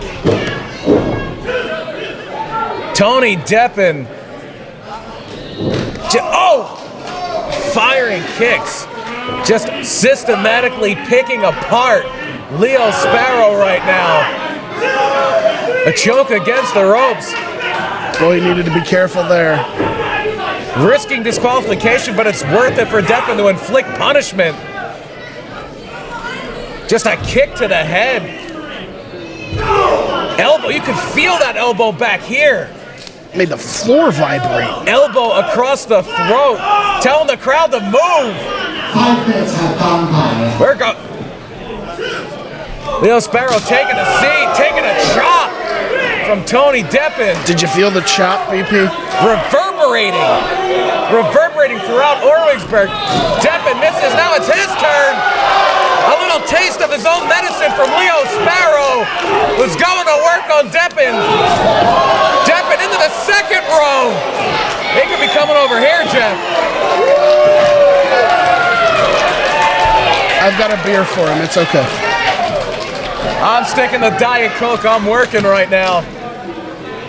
I'll have plenty of time to go to Pilgrim later. I'll be there Wednesday for Look Fight at that. Entertainment. Did you see that? I did. As Leo Sparrow attempted to get in the ring, Tony Deppen kicked the rope. He didn't kick Leo, he kicked the rope.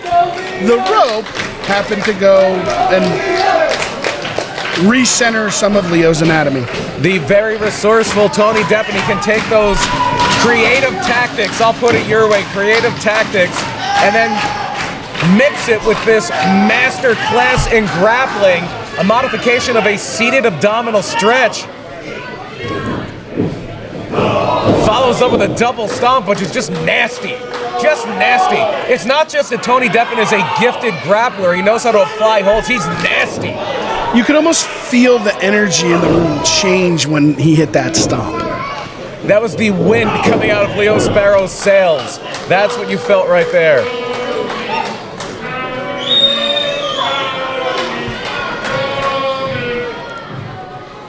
And now, Deppen just systematically, methodically picking apart the King of Kale.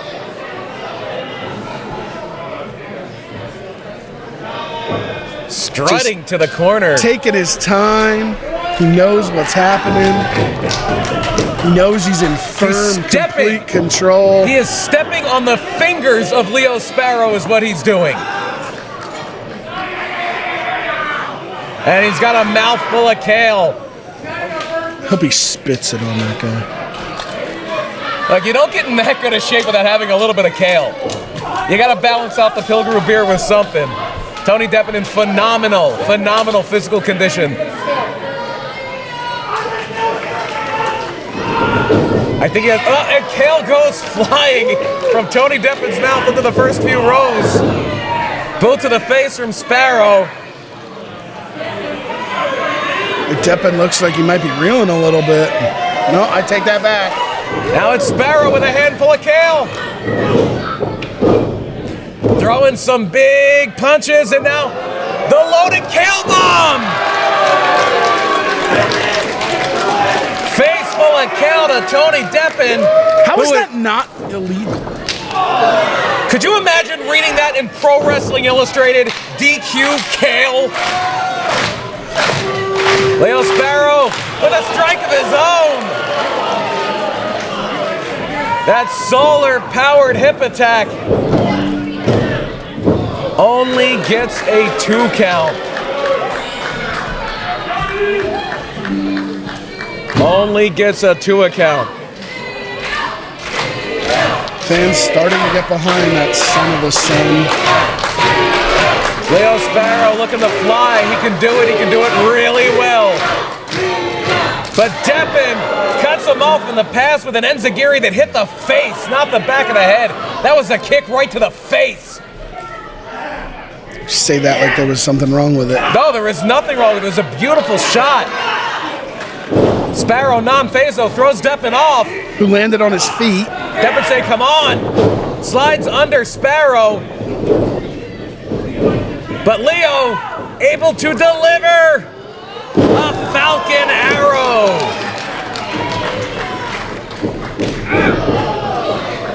Knee right to the face, 2 and I thought he had. Whoa, no, just 2. Did Deppen lose?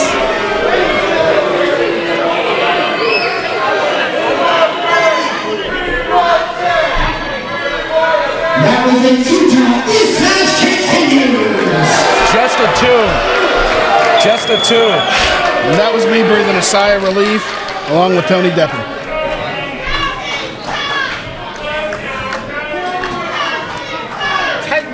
Ten minutes have gone by in this match. Leo went for that knee again. Deppen rolled him up. Only got 2. What a knee Tony Deppen delivered there. And again with the big knee. Tony Deppen now. Tiger driver. Just a 2 there. Only 2. And now it's Deppen headed upstairs. Yeah, Sparrow's not the only one that can fly in this match. Flying stomps. double stomp, my goodness. Only a 2 count.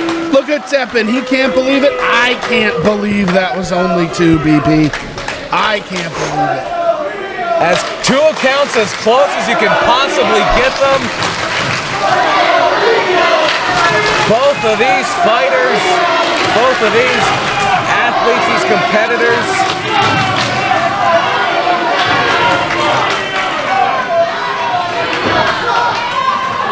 have given it their all. They don't have much left to give, I don't think. Well, that shot might prove you otherwise. Oh no, Deppen. I have seen Tony Deppen wrestle for 2 hours in one clip. Straight? Yes. The man's a cardio machine. He's Deppen a machine. Back into the crowd. Leo, looks like we could see something with some twists and turns here. Deppen stops Leo Sparrow, who lands spine first on the apron. Now, why did the referee go out? And what he needs to do is start counting. He was checking on Leo Sparrow. He may have stopped it completely right then and there if Leo Sparrow was seriously injured.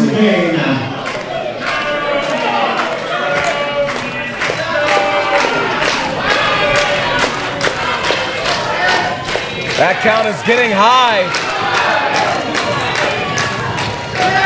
8. Leo finally coming to. Barely. Tony Deppen is incensed. Tony Deppen can't believe that wasn't it. Leo Sparrow getting in at 9 3/4. Small package. 1, 2. No. Just yes. a 2. Just a 2. Deppen's too smart for that. He's got too much left. Leo Sparrow has caught a second wind out there. I don't understand how someone catches a second wind by being dropped on the apron. It is adrenaline. He will be feeling that tomorrow. I thought Leo almost caught him in a backslide there. Hits a forearm to the back of the neck. 2 minutes remaining. 2 minutes left in this one. Oh my Destroyer. God. But Deppen got out of the ring. He got out of the ring. Eco Destroyer, Deppen now, and there's that count. And to your point, Jeff Christian, if the official would have laid in that count immediately like he did just there, would have made the difference, Tony Deppen right? would have won this by count. Absolutely. I'm going to give credit where credit's due. You are absolutely correct. Sparrow not looking for a count out. Beautiful moonsault to Deppen.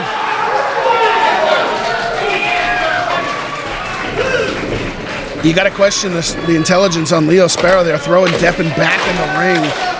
He wants to get a pinfall victory. He knows what a pinfall victory over somebody with the reputation, with the skill of Tony Deppen would mean. But a victory's a victory, no matter how it comes. Sun Splash. That's it.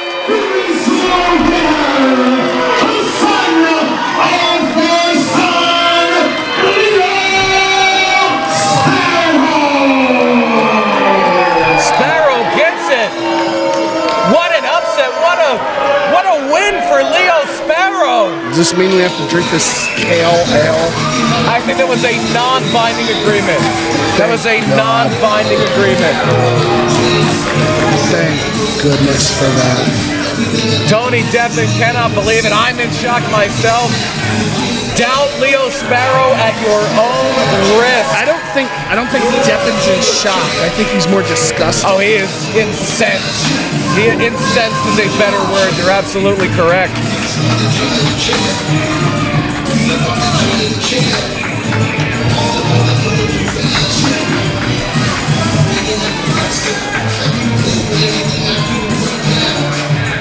And they're going to be partying at the Whole Foods tonight. A somber night in Pilgaroo. A happy one at the Tofu Factory. What a night of action. We just saw Leo Sparrow pick up a big win here at AXW. And this is just the start of something special here at Bruin in Orwigsburg.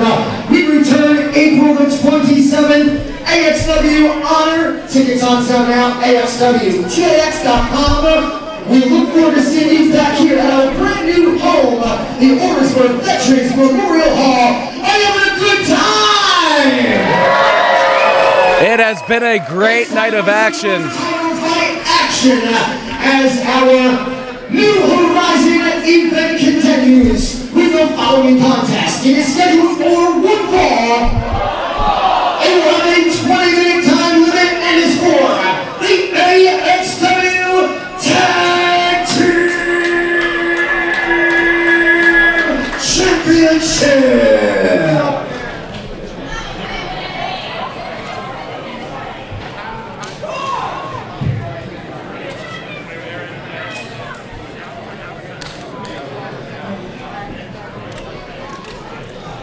This is one that everybody had circled when the card was announced.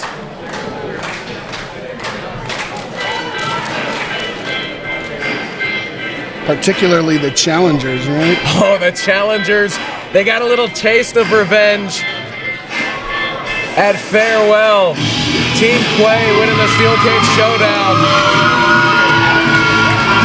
Unfortunately first, sponsored this evening by Michael Kelly.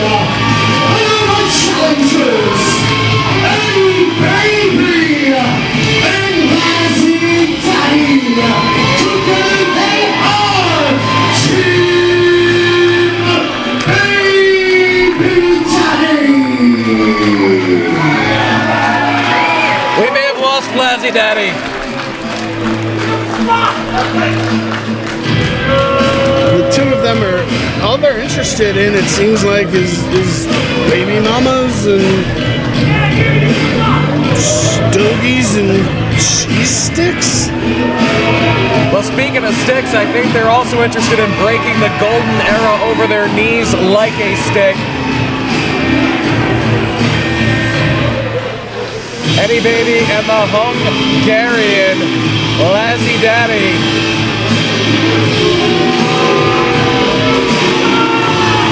Ed has that axe again. That got him into trouble before. I just want to remind you of that. Titles cannot change hands under disqualification or a countout. And if Eddie Baby murders a member of the Golden Era, it won't look good. I think Commissioner Andrew Weinberg may have to make a ruling on that if he does. Well, fortunately, we have one of the best doctors in professional wrestling in the house tonight, so maybe we can stop that before it happens. If Dr. Frank can save you from an Eddie Baby axe wound, I'll be impressed, and I know how good Dr. Frank is. That's just something I would expect with Dr. Frank.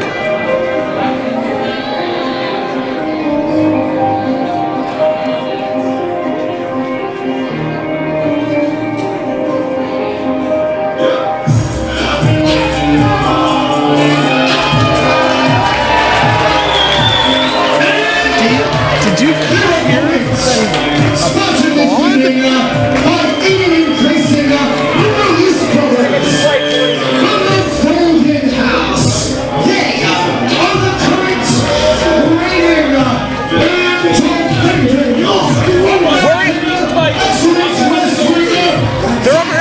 Worry about them. Worry about Team Baby Daddy. We're not defending the titles against us. Brett Waters walked past me and gave me a knowing nod. And that's all I need to know. That's all I need to know to tell you, BP Burke, that Team Baby Daddy is not walking out of here with those tag titles. Remains to be seen. If Brett Waters knows it, that's all I need.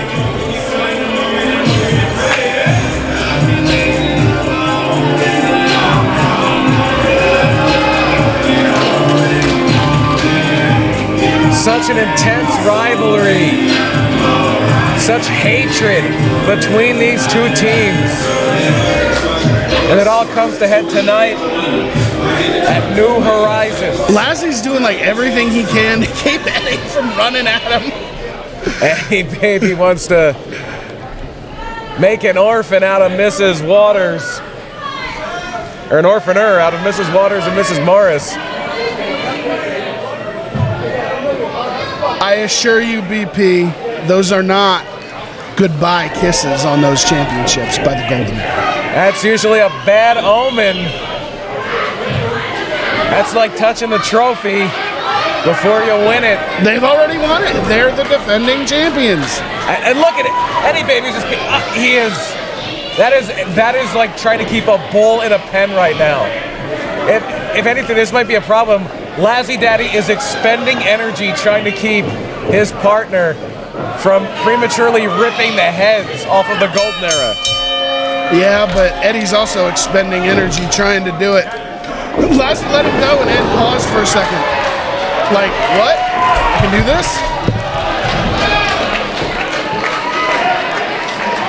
The Golden Era headed for the exits. Yeah, that shuffling you just heard, that was the AXW Championships being put right in front of me. That's a good sign for the Golden Era.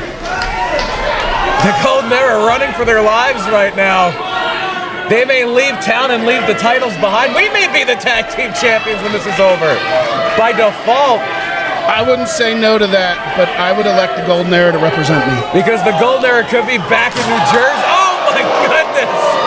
Eddie Baby with the loudest chop of the night. We saw Mercy beg for, not granted. Those are closed fists. That's illegal. Can't use those. Our official seems okay with allowing it.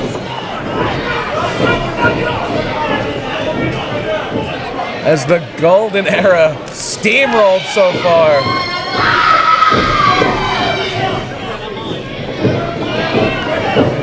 Double Irish whip, double shoulder tackle. I don't know if you saw it, but in a promo, Eddie Baby referred to Brian Morris as Wonder Bread. I can see it. I can see it.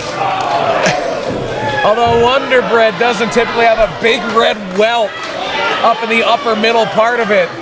Like the Wonder Boy has right about now. He also called Brett Waters Water Boy. He does have a Bobby Boucher look to him. And right now he is feeling pain by proxy.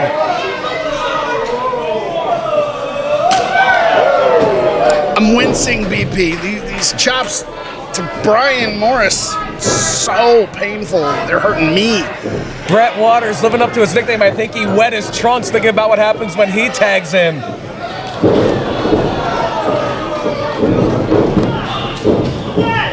Only one. Did you see that? Brian Morris kicked out at 1.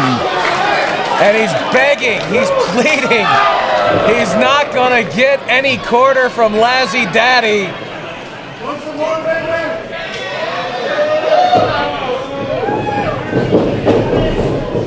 Team Baby Daddy, former tag team champions in their own right, doing a great job of cutting the ring in half right now and punishing the Wonder Bread. Wonder Boy.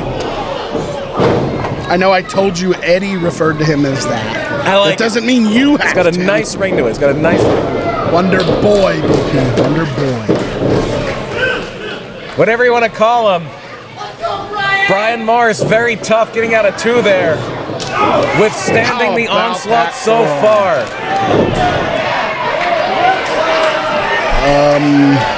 That was not a tag. I mean, if it was, Brett Waters certainly doesn't look like he wanted to be tagged at that point. What is this, Lucha Rules? They're allowing it. In comes Brett Waters, whether he likes it or not, begging for mercy. I don't think you're gonna get it. I don't think Eddie Baby is in any mood. He wants revenge. He wants his titles back. He intends to get both. Well, that remains to be seen, to borrow your phrase. A kick right to the posterior.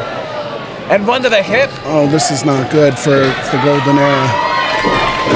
And he may be charging. Waters got out of the way. Roll up 1, 2, handful of tights. But he only gets 2.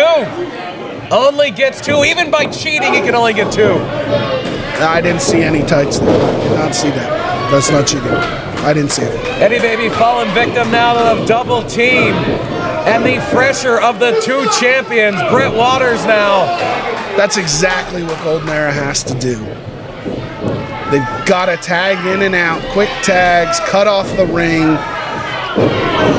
You would think, why tag Brian Morris in so quick? It's because they know how much big, and it's that misdirection. That misdirection. Yeah, and the referee spent so much time trying to keep Lazzy Daddy in the corner that it gave Brian and Brett so much more time to double team Ed House. They did not become the tag team champions accidentally. Basement dropkick. If you're fighting a larger opponent, go low. And that is exactly well, we've been saying it all night, right? Lower leverage wins. I don't know. So there's a limit to that. Have you ever been try to be taken down by a 2-year-old? They can't do it. Have you ever watched Jason Kelly on a brotherly shove? I have. Lower leverage wins. That place should be illegal too, by the way.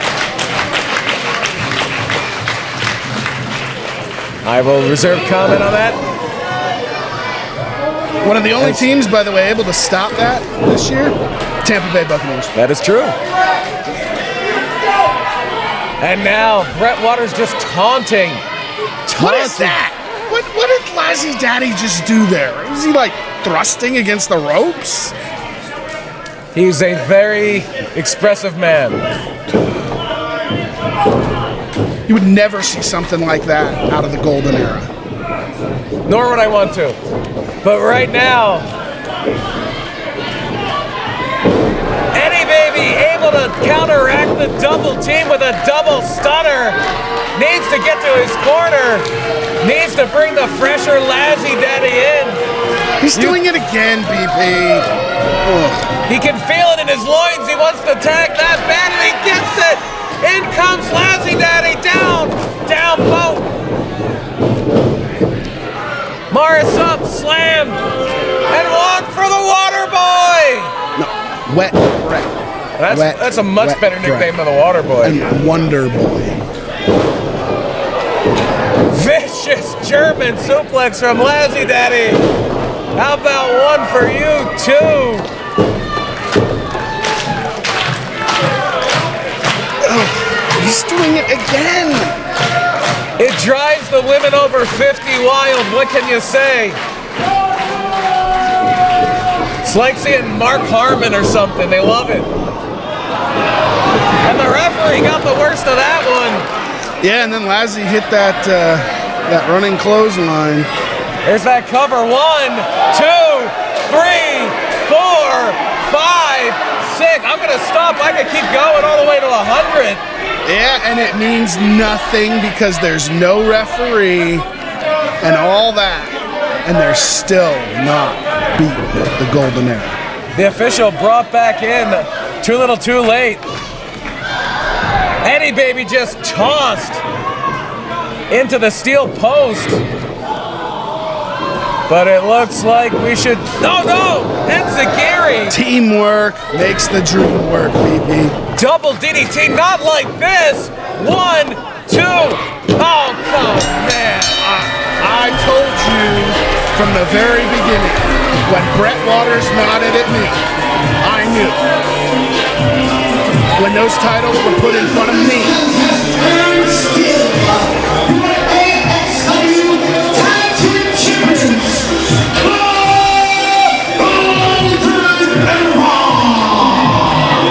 I knew. All I needed to do was see Brett Waters nod at me before the match even started. And I knew, even when they were getting thrown around the ring and beat down like only Team Baby Daddy can, I still knew that the Golden Era would come out of this as tag team champions. And regretfully, that is exactly what has happened. Not only do Brett Waters and Brian Morris escape with their lives, they escape with the AXW Tag Team Championships. Wet Brett Waters, Wonder Boy Brian Morris, the Golden Era, except no other nicknames, no matter what I've told you. Still Wonder Bread to me.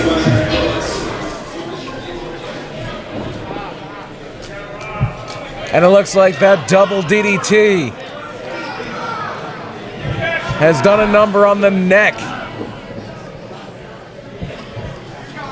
of Lassie Daddy. Look, I'm going to say this. It's been happening for a while. Eddie Baby, Lassie Daddy, they've gone back and forth. They'd win a tag title, they'd lose the tag title, they'd win a tag match, they'd lose the tag match. How long can you keep doing that as a tag team before you get frustrated? I just want to hear the crowd here. You got robbed. I agree with the AXW Nation robbery here in Orwigsburg. What exactly was robbery? What was it? I mean, the Golden Era hit him with a DDT, pinned him, referee counted 3. No illegal weapons, no brass knuckles, none of that. Okay, so it's a varying degree of cheating. All right. No, there was no cheating. It was a DDT and a pinfall. Nothing more, nothing less. Jake the Snake made a living of it. Speaking of snakes, people see. Whoa! What did I tell you? What was I leading into? Frustration building in Team Baby Daddy. I said it. How long can you keep going? Win, loss, win, loss, win, loss. Storming to the back. In front of the crowd. To the official brewery sponsorship of tonight's AXW New Horizon event, Pilgrim Root Brewery. You can sample their product on sale here tonight. Grab a nice little PRB. You know, somebody have a good time. Our star-studded spectacular continues with this next bout scheduled for one fall. And we'll have a 15-minute time limit.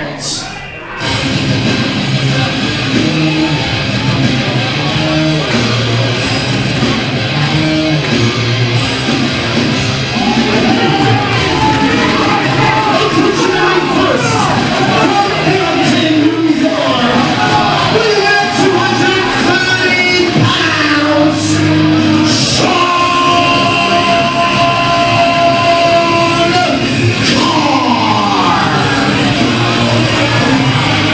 this is our semi-main event of the evening. On any other show, this is a main event. Hybrid Sean Carr, one of the best doing it in the Northeast right now. Regardless of how he may treat our fans in the AXW Nation. You know, that's something I wish our fans were intelligent enough sometimes to recognize great talent like Sean. And I'm not calling our fans stupid by any means. They're wonderful people. They just don't recognize great talent. And if one family has been responsible for more great talent in professional wrestling than any other, it is the one that is being represented by the next gentleman to walk down to the ring.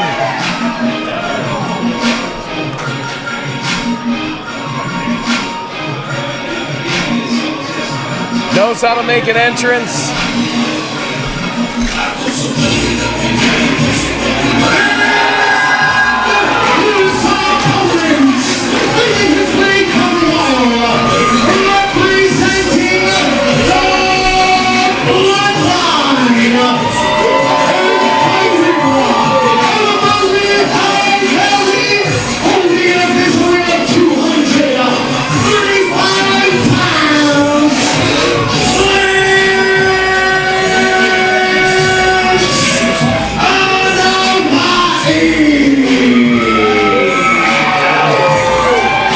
Say it, VP, but I have to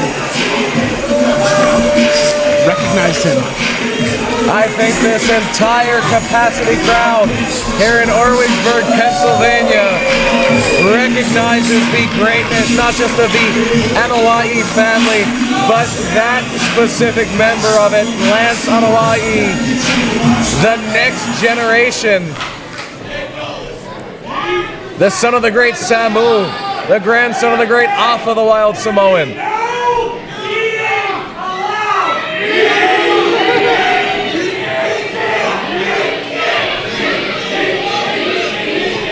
Sean Carr has registered his opinion in the yeet or no yeet debate. Yeets. No yeets are allowed. I will not allow you to do it, BP. No yeets.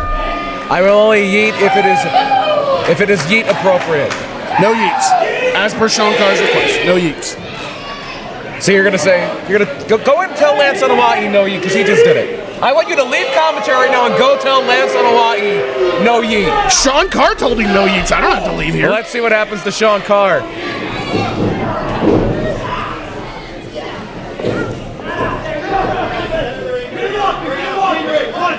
Anoai showing off that strength.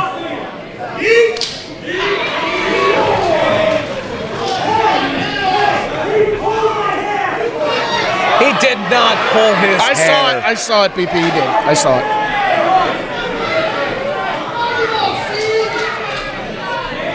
Lance Anoai not going to fall for those psychological. And there's 2 hands of hair. And the referee definitely seeing that one, laying in that count. Nothing more than a collar and elbow tie up there, BP. Just overpowered Lance Anoai. Lance very nonplussed. When you grow up with wrestling being in your very fiber, like, look at that beautiful spin kick, like only an Anoai can. It's gonna take a little more than a hair pull. That devastating Samoan headbutt into the cover, 2 and just 2. Yeah, we talked earlier about guys that might have wrestling in their blood or other factors that make them better wrestlers. I mean, you can't ask for more than what Lance Anoai has in his blood, right? Greatness is a birthright when your last name is Anoai. But Sean Carr is great in his own right. No doubt about that. No second guessing that. But he's got to rethink his strategy. You're not watching your game tape on that family if you think you can hurt them with a head into the turnbuckle. Sean Carr's a smart guy. But I would never try to go head-to-head with an Anoai.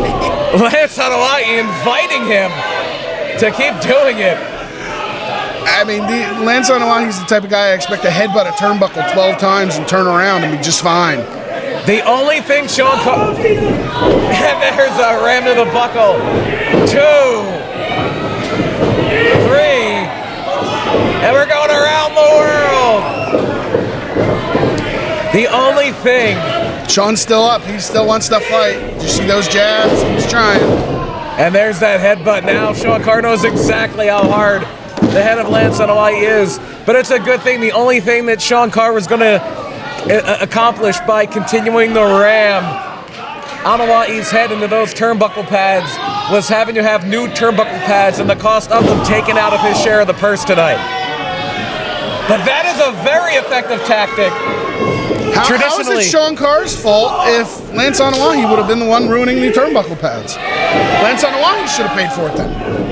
It was his head that would have broken. We just saw a better tactic of Sean Carr stomping on the bare foot of Lance Anoai, but Anoai right back in control.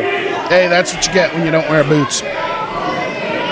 Would you like to tell the Samoans they should wear boots? I know a few Samoans that do. And they're very successful to your point. Anoai preferring the traditional style. The style most frequently you would see in his father, in his grandfather, in his uncle, in his great uncle, the Great Wild Samoan Sika, and his uncle, Rikishi Fatu. I have to say, I'm impressed that you have that entire lineage figured out and memorized. You're not even looking off a sheet. I have on my phone, I have that thing they have, that thing in Las Vegas just saved. It's my wallpaper. Gives you a lot of opportunities to memorize it then. Oh, yeah. It's still impressive to me. Thank you. You don't get a whole lot of compliments from me, but there's one. And right now, Lance Anoai throwing chops.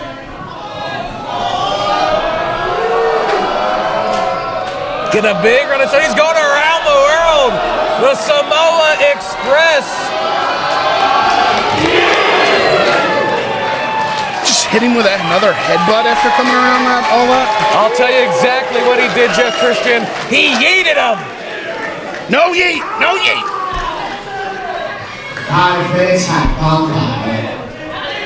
There is that ring savvy of Lance Anoai in to break the count. And now we're going around the world again. No, not again. Not again. No the yeet. athleticism of Lance Anoai. Oh. But he gave Sean Carr a little too much time, Jeff. If Sean Carr wouldn't have explicitly expressed that I shouldn't say it, I would have said that word. He launched Lance Anoai with that kick. And now going to work on the lower back. Into the apron, into the post. Did you see that ring move? That ring shifted about 2-3 inches. Yeah, I was just gonna say at least 2 inches, absolutely. And that is a regulation size 20-foot by 20-foot wrestling ring. It takes a lot to move a ring that size. And if you looked at it, like Sean Carr, he shoved Lance's back into the ring, not his head. And the back again right into those turnbuckles. That padding provides very little protection when you're hitting it with that velocity.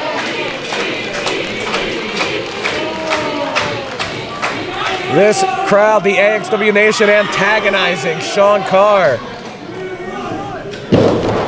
who antagonizes right back by punishing their hero, their proxy, Lance Anoai. I'd like to see how many of these people are going to put those ones up next weekend. Just going to toss that out. Are you saying Sean Carr might be finishing his story right here? I'm not telling you anything you don't already know. Right now, it's Lance Anoai trying to fight back, lefts and rights to the midsection. But a handful of hair, 2 handfuls of hair. Let me surprise you again, BP.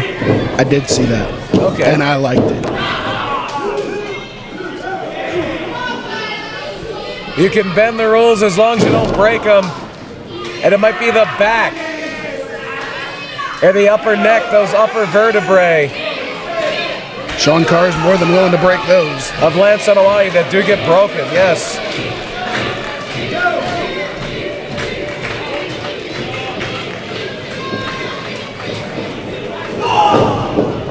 Lance elbowing his way out of trouble here. Sean Carr elbowing him right back into trouble.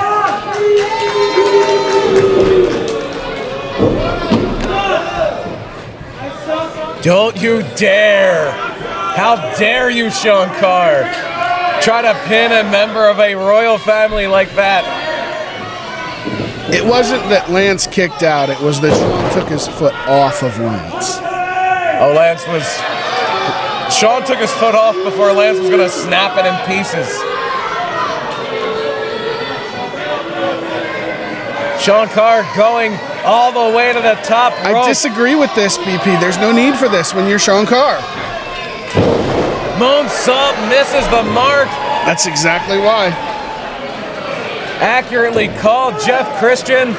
He had everything going for him. Keep it ground and pound. Keep doing what you're doing. There's no need for Sean Carr to make that mistake. Rare mistake. I think it's that gamesmanship, the same gamesmanship. When you put the foot on the chest, you're not the only big guy that can fly.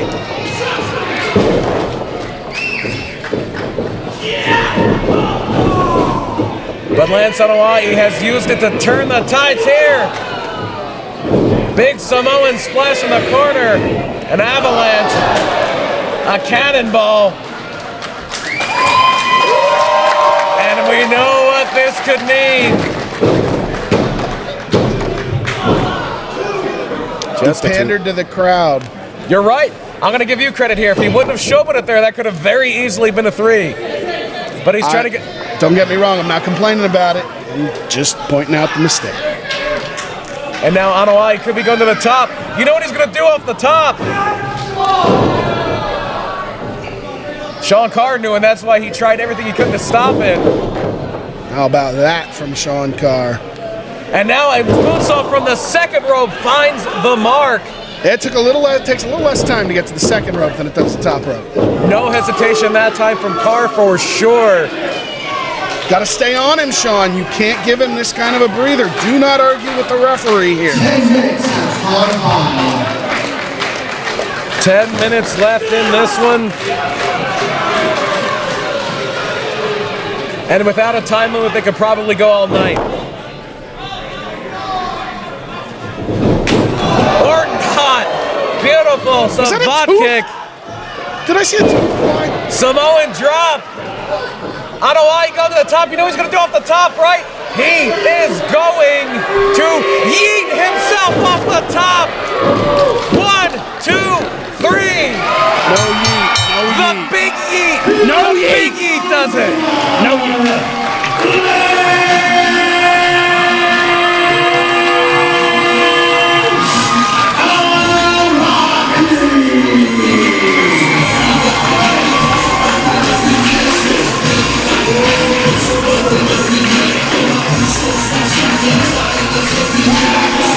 In what is going to prove to be a monumental 8 days for his family, Lance Anoai gets that Samoan dynasty off on the right foot with a big win over one of the toughest AXW has to offer in Sean Carr. Yeah, this was really no easy feat for Lance Anoai to No defeat easy, Sean did you Carr. say no easy yeet? No easy yeet. feet, Oh, not yeah. yeet. I do not use that word. You said it. You just I said it. no yeet. You said no easy yeet. I got him to say yeet. Yeet! No yeet. Oh, it's been a great night of AXW action, but we've got one more to go. It's the big one. It is the first defense, perhaps the last defense, of the AXW title for the champion, the American Hammer match. How appropriate. Mark. With one final question. Who's got time for one more match? That's pretty good, but Orwigsburg, I said, who's got time for one more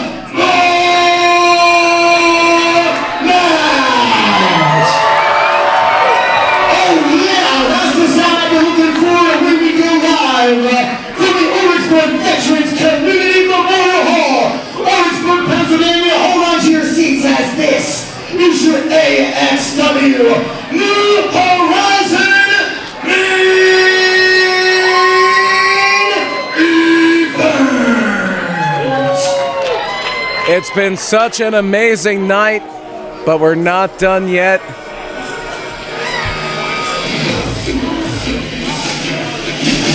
Dare I say it's been an excellent or Xcellence night to this point. That would be a very apt analogy if the gentleman walking down to the ring right now is able to wrest that AXW heavyweight title from Mac Clay. It would put a exclamation point on the festivities here at New Horizons.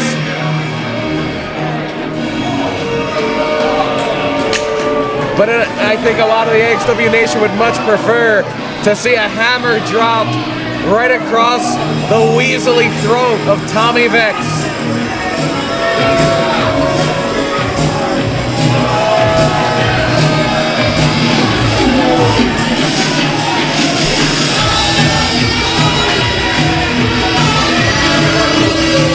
Tommy Vex endearing himself to the people of Orwigsburg. Including the Quay family, it looked like there.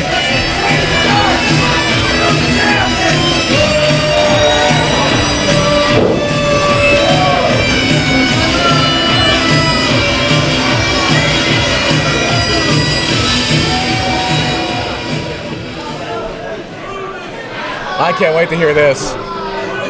I can't wait to hear this reception. Yeah, this is going to be loud. I'm glad I have a headset on.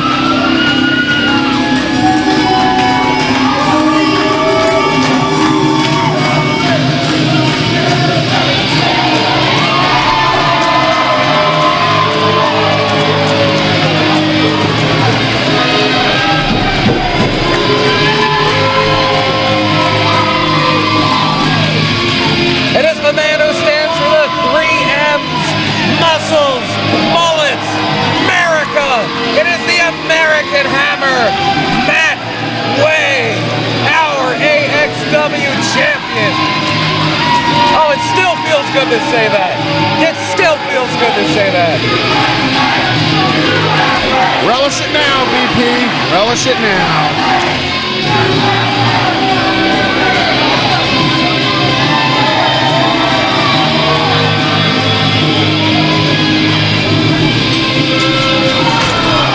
The champ having a little trouble with the turnbuckle there. The belt's okay, the championship is okay.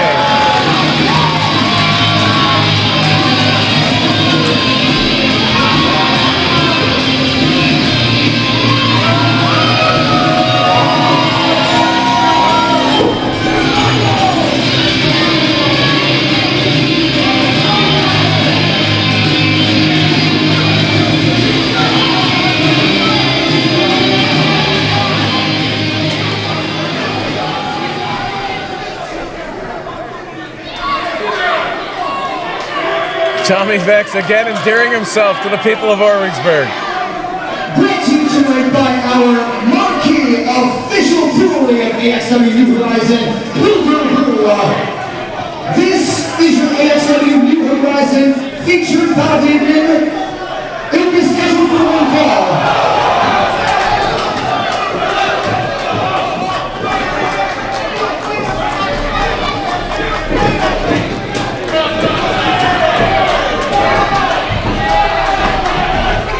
We've got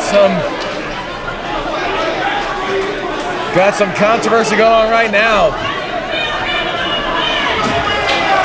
Matt Quay taking advantage of it. I'm sorry, what? What's that? I see Mary Beth. A little bit of a fracas here. We've got a wild one now.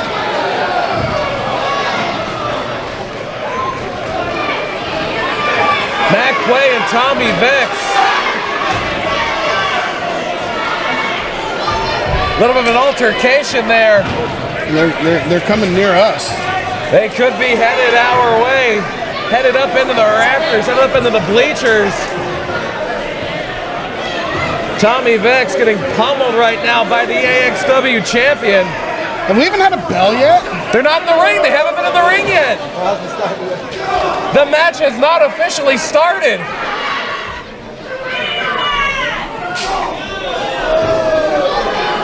This is all extracurricular activity, Jeff Christian.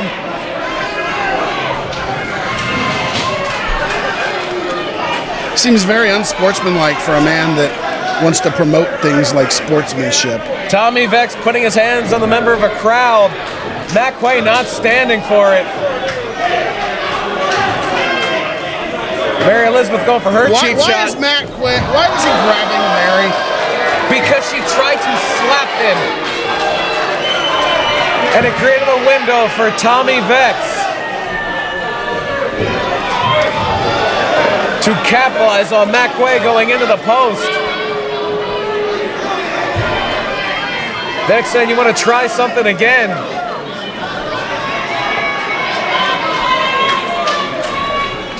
And now we may finally have both wrestlers in the ring. We have a match. The match has officially started. Well, that was so smart by Tommy Vex to get the champ in the ring. That's the only place he can win the title. Tommy Vex, Mary Elizabeth, two master strategists. They know how to work so well together. They know how to bait people in. No matter how many times they do it, everybody keeps falling for it. Just like that. And it could very well tonight propel Tommy Vex to that dream he's been chasing. A dream he once accomplished, by the way, until a commissioner took that championship from him. You are not wrong. You are not wrong. I remember sitting at this desk with you when that happened. May not happen under the Weinberg administration. Particularly since Weinberg's not here. I'm sure he has his confederates. I'm sure he has his proxies, his eyes and ears on the action. Can we just take a minute and admire how great Mary Elizabeth's hair is? Mary Elizabeth always making a fashion statement. First thing I said to her today when I saw her, your hair looks great. But of course, she looked at me and nodded and said, of course it does. That sounds like Mary Elizabeth. But what's going to look even greater on the couple of Mary Elizabeth and Tommy Vex would be, in their opinion, not necessarily mine, that AXW championship across the waist of the Xcellence of Vexecution. That is my opinion. I will say it. It does look great. I've seen it. Matt Quay gets a 2 in the body. Beautiful drop kick by Vex. Amazing drop kick from Tommy Vex. Got to give credit where credit's due. He's so good at misdirections and making you think one way when he goes another that you forget how good Tommy Vex actually is in the ring. Right? You're so used to seeing the other things that look he at that does. handful of hair by Mary Elizabeth. A handful of hair. Trying to yank that precious mullet off of Matt Quay. Did you compliment Matt Quay's hair when he came in? No, I did not. Unbelievable. I did see Matt Quay. He kind of nodded at me, and it's more than you deserve. Separate ways. Big right hand from Vex. Quay going to the body. Now up to the jaw. Unloaded with those hammer fists. I also did compliment Tommy on his Vexcellent hair, too.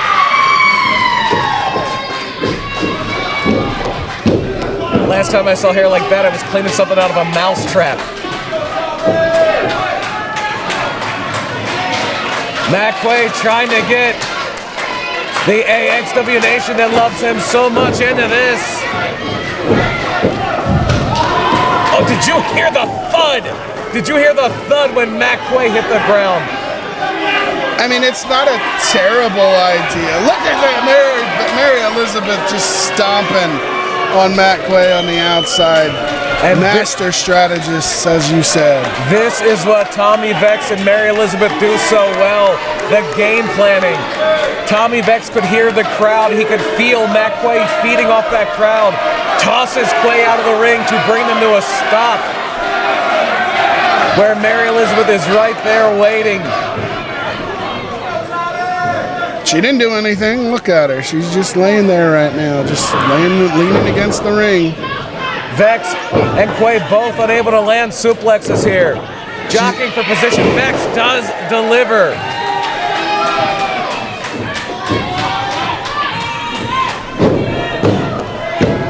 Notice how after every move Tommy Vex delivers, he's going for covers. You never know. You never know which one might be the one that gets you the gold.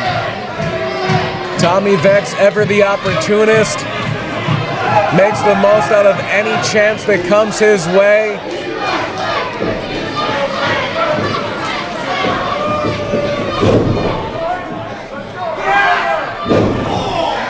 That snapmare and then knee to the back. Now the chin lock. Good. Sound wrestling from Tommy Vex there. The knee takes the wind out of your lungs. That chin lock keeps it out.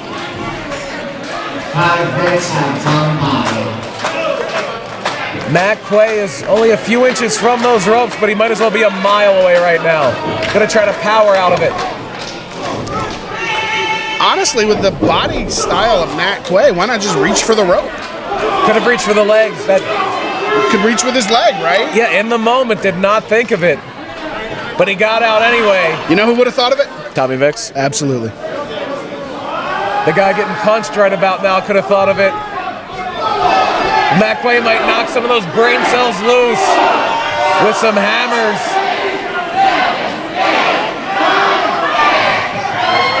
He's not stopping at 10. Come on, you gotta stop. He's in the ropes. Tommy Vex cowering in the corner like a coward. Matt Quay knocked him down. It wasn't that he was cowering. Quay just kept pummeling him until he fell. Two fitting choices of ring gear here. Matt Quay in the red, white, and blue. Tommy Vex in the yellow. Well, that's to bring back some reminiscent of times when a blonde-haired man took wrestling into the stratosphere, so to speak. Tommy Vex has way more hair than that. Well, yes, but it doesn't mean he can't pay homage to that guy. And a better mustache. Tommy Vex has a better mustache, yeah, absolutely. Yeah, I agree. I'm glad we're on the same page there. Yes. It doesn't happen often, but when it does, you know it's right. The hammer fighting his way up at Vex right there to meet him. Tommy onto the apron now, and now onto the floor. Crashing and burning is Tommy Vex. And you talked about the floor vibrating when Matt Quay's body hit it. It did the exact same thing. I felt it back here when Tommy hit the floor. A sickening reverberation, and now Mary Elizabeth up on the apron. Matt Quay going for it. Wow! Big dive. Mary Elizabeth may have inadvertently helped, but Matt Quay was coming whether she ducked or not. Matt Quay, you're telling me Matt Quay would have been willing to hit a woman? If she stood in his way, it looks like it. I'm not condoning it, but he was pushed to that limit. And we could see a double count out here. And may I remind you, Matt Quay retains the AXW title in a double count out. You know Matt Quay pretty well. Is that the way he wants to win a match? It is not, but he can't get to his feet. He's trying. Both wrestlers able to make it back in just at the extension of the number 10.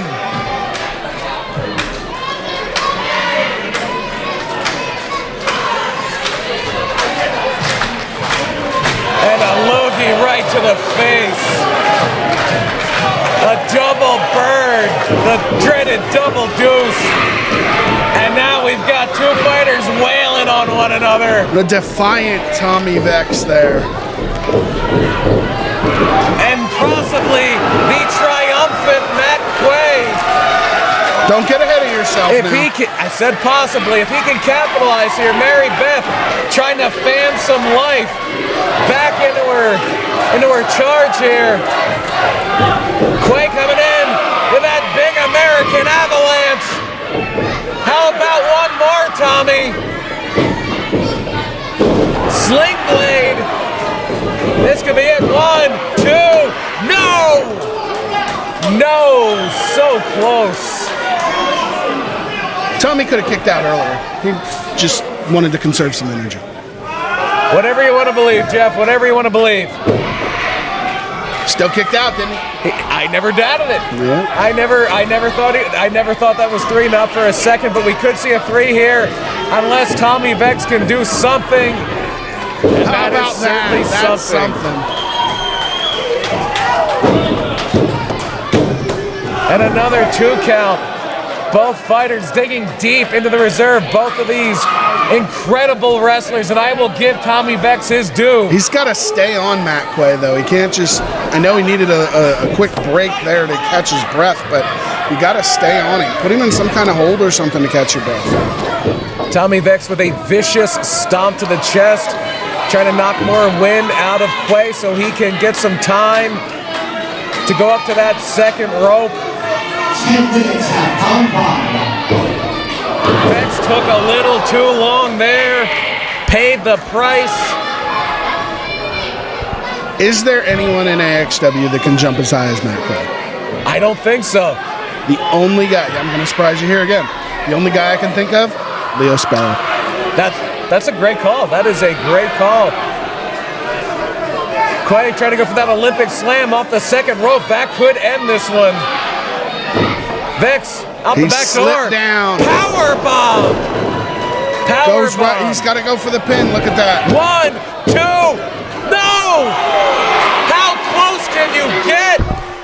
Even the official said this close. Held up about 1.5 centimeters. This close. Looked like he might have paused that, like he might have paused that right arm a little bit. Like maybe his shoulder got stuck or something. It's happened to me a couple times. I'm not making excuses. Sounds a little bit like you're making excuses. I'm not making excuses. I said it happens to me sometimes. Maybe it happened to our official there. It's unfortunate for Tommy Vex if it did. Vex looking for the opportunity to put this one away. Misses a big boot. Olympic slam! 1, 2, no! And now it is Tommy Vex's turn to escape at the last second. And I'm not going to make an excuse. That was an amazing kick out. A great show of fortitude from Tommy Vex. What can Quay do? Is he going to drop the big hammer? The last time we saw it came from the top of a steel cage. Tommy rolled. He rolled out. Vex had it scouted. Uranagi plants Quay. 1, 2, no! Oh! How close can you get? I don't think if the referee held the distance between his hand and the mat up this time, you would see anything. It would look like he was about to snap his fingers. It was that close. It was extremely close, BP. Again, I point out, Tommy Vex hits a move, goes for a cover. Hits a move, goes for a cover. I think he's wasting time right now, if you ask me. Got to do something to Quay. Matt Quay is not the champion for no reason. Quay does not want to take another one of those Uranagis. That would be the end, and he knows it. Vex caught up in the air, but Arana from Vex. Beautiful enziguri, putting together a great combination. No, he's not. Quay out of nowhere with an uppercut. Yeah, and then Quay rolled to the outside. As much as I hate to say it, smart move by the champion. Matt Quay has very little left in the tank. Tommy Vex could quite possibly have even less. At this stage, this late in it, it is anyone's match to win. But you know what Tommy Vex still does have? There she is, Mary Elizabeth. Exactly. As if on cue, Mary Elizabeth up on the apron. Quay with the springboard. Matt Quay just hit the official. Our referee out. Mary Elizabeth with a handful of hair. Vex. Drop kick to the small of the back. And now we're seeing a 2-on-1 beatdown. So you're going to blame Tommy Vex and Mary Elizabeth for this, but No. it's really Matt Quay's fault. Matt Quay hit the official, allowing Tommy and Mary Elizabeth to take advantage. It's what they do, BP. It's what they do. Tommy Vex is stealing the AXW championship. It should have been his a long time ago. It should have been his a long time ago anyway. Aren't you the one that says the referee's decision is final? I did not say that day. I did not say that today. And right now, Tommy Vex loading up. Who's on the apron? Who's getting in the ring? That is the fan. I think that's Matt's dad. I believe that is Matt Quay's father who was shoved earlier by Tommy He Vex. has no right to be in that ring. Get him out of there. Neither does Mary Elizabeth. She's a manager. She is licensed to be here. She's part of this match. He is not part of the... Oh my God! Tommy Vex just hit Mary Elizabeth. And now, Mr. Quay with a big right hand. He's a referee. That's where he can be in there. How is this fair in any shape of the imagination?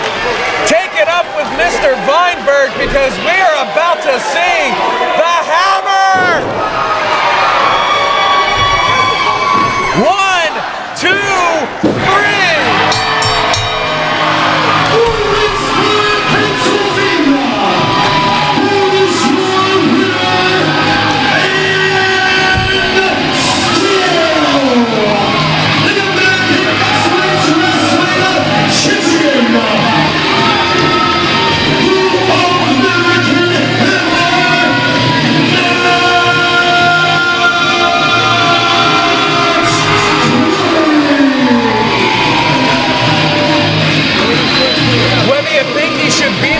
Or not, obviously. What gives him the right to just come in there and take off his shirt and say I'm the official? Does that mean I can do that next month? Can I just put an official shirt on and go in there in a random match? I would imagine if you have any faith in our commissioner Andrew Weinberg, if he was not recognized before the fact as an official, there should be an overturning here, which leads me to believe. I gotta hear from Papa Quay first. Papa Quay. I gotta know, what brought you in? What brought you off the sidelines into the match? Here's what it is. I got your back, son. You know what? That's what family's supposed to do. Family's supposed to always stand together. Matt, it has been so exciting seeing you reign here at AXW. I gotta know what is in the future for the American Hammer. Well, I'll tell you what, man. I just closed off a crazy chat tonight with the help of my family. I mean, hell, that felt like a whole book. But I'll tell you what, I'm moving on to bigger and better things. Any man in the back, any man in the world who wants this belt, I will take you on fair and square, but just know I got my family. Oh no. He said any man. Not any free men. I think there's only one that's looking right at Matt Quay. The Golden Era seems to be not willing to just rest on their laurels with the tag team titles. Goldie. How good would it look for the Golden Era to be tag team champions and AXW champions? I'll answer that question. It would look great. It would look golden. But you gotta beat the Hammer to do it. And nobody's been able to do it yet. Well, of course not. When you bring your father in as the official, what do you expect? I have to imagine he has been authorized and licensed as an official for AXW. I'm sure we've all seen before an official coming in to relieve an injured official. Yeah, it's another official. Not one from the crowd.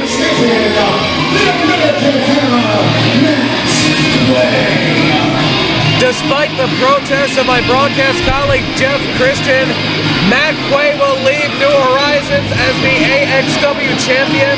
On behalf of Jeff Christian, this is BP Berg saying thank you for joining us tonight from New Horizons.